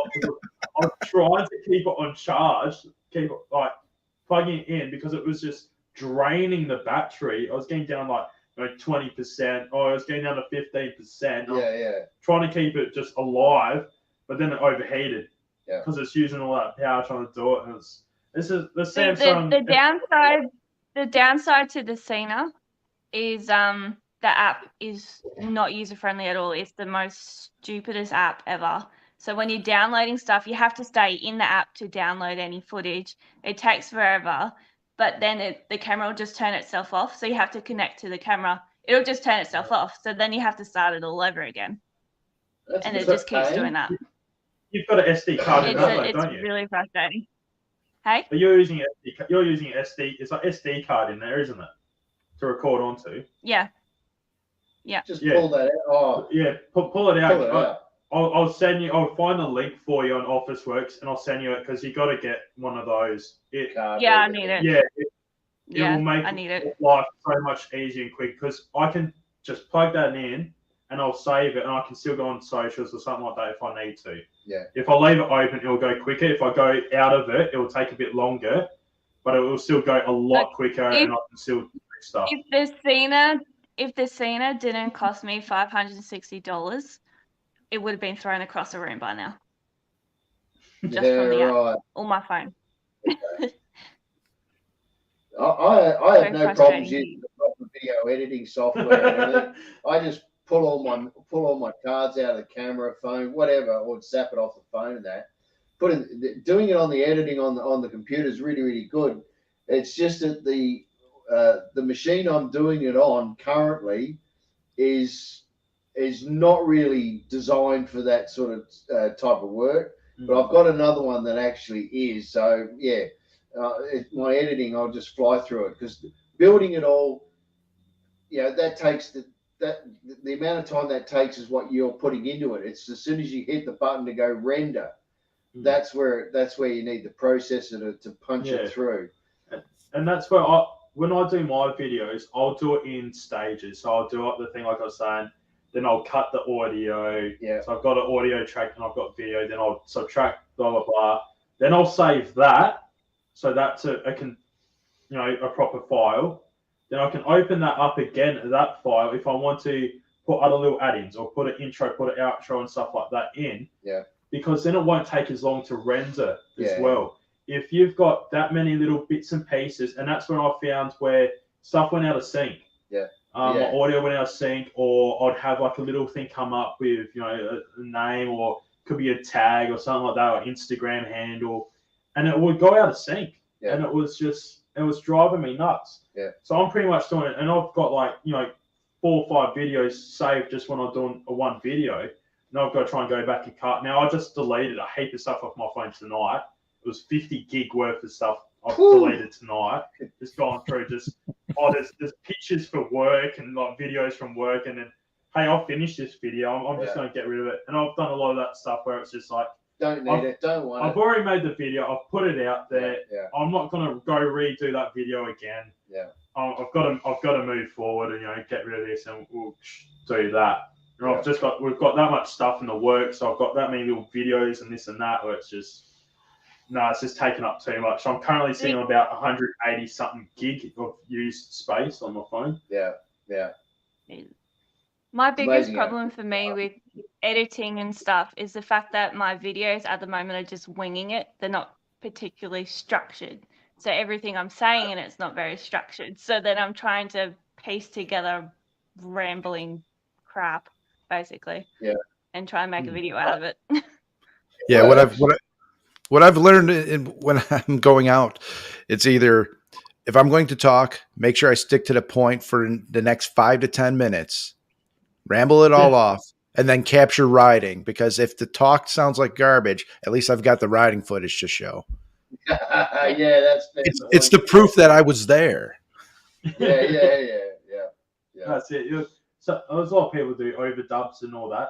Yeah. Some people have just got that voice for it, and they can just overdub, and it sounds like it's just awesome. It's just like, oh yeah, that's pretty cool. This is where I went through the McDonald's drive-through. As you can see, the McDonald's drive-through is full. That's it. Yeah. You've got the voice for it. Like you could talk back radio. You'll be gold. Yeah. Like, I'd put everyone to sleep. Yeah. This is the most boring motorcycle talk show ever. Welcome to Motorcycle. Speaking of sleep, I'm gonna have to go, guys, because I've actually got I've got to go out for breakfast in a few hours. So. I need to try and get some sleep. I think awesome. We'll call it quits soon as well. Anyway, it's almost midnight here too. Yeah. It's probably a bit late. So get in there. Really good of you I don't function on less than 8 hours sleep, so I need to go. Yeah, that's our usual. Normally we're up to about this late trying to stuff around with this bike. Yeah. I'm a 6-hour sleeper myself. Yeah, 5 to 6 hours. That's all I need. My internal alarm clock goes off after that. No, I need 8 to 12. Oh, 8 to 12. Jeez. That's just insane. Yeah. Oh, and then I might have a nap. I might have a nap in the afternoon too on the weekend. You should go see a physician about that. That is way too much sleep. Yeah. I don't really get quality sleep. That's the problem. Well, I've got like meth heads next door to her all. There's TV and all sorts. Yeah. You don't get woken up by the noise, you get woken up by the smell. See ya. All right. Thanks for joining me. Bye. Bye, everyone. Keep well. All right. And I'll let you gents sign off here too. And I'm going to go start prepping my day, and you enjoy your evening, morning. Oh, we will. No worries. All right. We'll catch you on the flip side, Al. All right. Cheers, take mate. care. Thanks for joining in. Take care. All right. We might wrap it up. What do you reckon? I think we'll wrap it up. We've got a little bit of tidying up to do here. And how long have we been going for? This is, wow. So we were going to go for about an hour tonight. How long are we going for? Over 3. Oh, wow. Okay. That's fair. Yeah. That's fair. Yeah. But, awesome to have everybody on board. Absolutely awesome. Super appreciate it. Thanks heaps. It's been great. This is the first live I've done on YouTube. So, I couldn't have done it alone. I needed some people to do it with me. What the hell am I going to talk about by myself? So it's been great bouncing off. thank you, Mick, for being in before. We'll catch up again soon while you're down. But yeah, it's insane just having all you guys following, supporting myself, my channel. If you haven't already, this man over here, Roland Keith, go check him out. Iron Dundee. If there's someone you've seen in the chat you haven't subscribed to, I'm all for trying to expand the community, trying to get everyone, because until you start checking them out and have a look at their channel, you don't know what kind of gold mine you're onto and just how much you click with them. So go check people out, have a suss, watch their content. Who knows? You might really bloody dig it and get into it and be like, hey, I'm all for it. Yeah. So just have a suss. Like, it's take a little bit of that time, hit that subscribe. You never know. There's a lot of up and comers like Ebony that's been on. She's only been doing it a few months. Yeah, she's doing good though. Yeah, she's doing real good. She's over 100 subscribers already. Yeah, she's great. And this camping trip video she's got coming out, they're going to get better and better from what I've heard. And by the sounds, there's going to be some with the new bike as well. That's going to be interesting. Track days, that should be sweet. Yeah. And definitely Iron Dundee. He's just made a comeback. He's had some time off. He's back now, and he's got some great footage, at least from today alone. Yeah. I'll be interested to see what Iron punches out today, actually. Yeah. Oh, he sent me a photo on Instagram that I hope doesn't get out into the atmosphere because, my God, you can see where all that 125 kilos is on me. But I'd like to thank everyone for joining, for supporting us all. You're all legends and all that, and hopefully we can get along and do this again. Yeah. It'll probably just be us two next time. Hopefully maybe the likes of KZ or someone can also join, and anyone in the chat and all that, we'll throw it out there. You can jump in, say g'day, have a chat. Yeah. You know, let's get to know you. That's it. All right. Well, I think we'll take off from here. But everybody, thank you very, very much. What have we got? 12 currently still watching, which is awesome. So yeah. Cheers, everyone. Thank you very much, everybody. We'll be out. Have a good one. See you next time.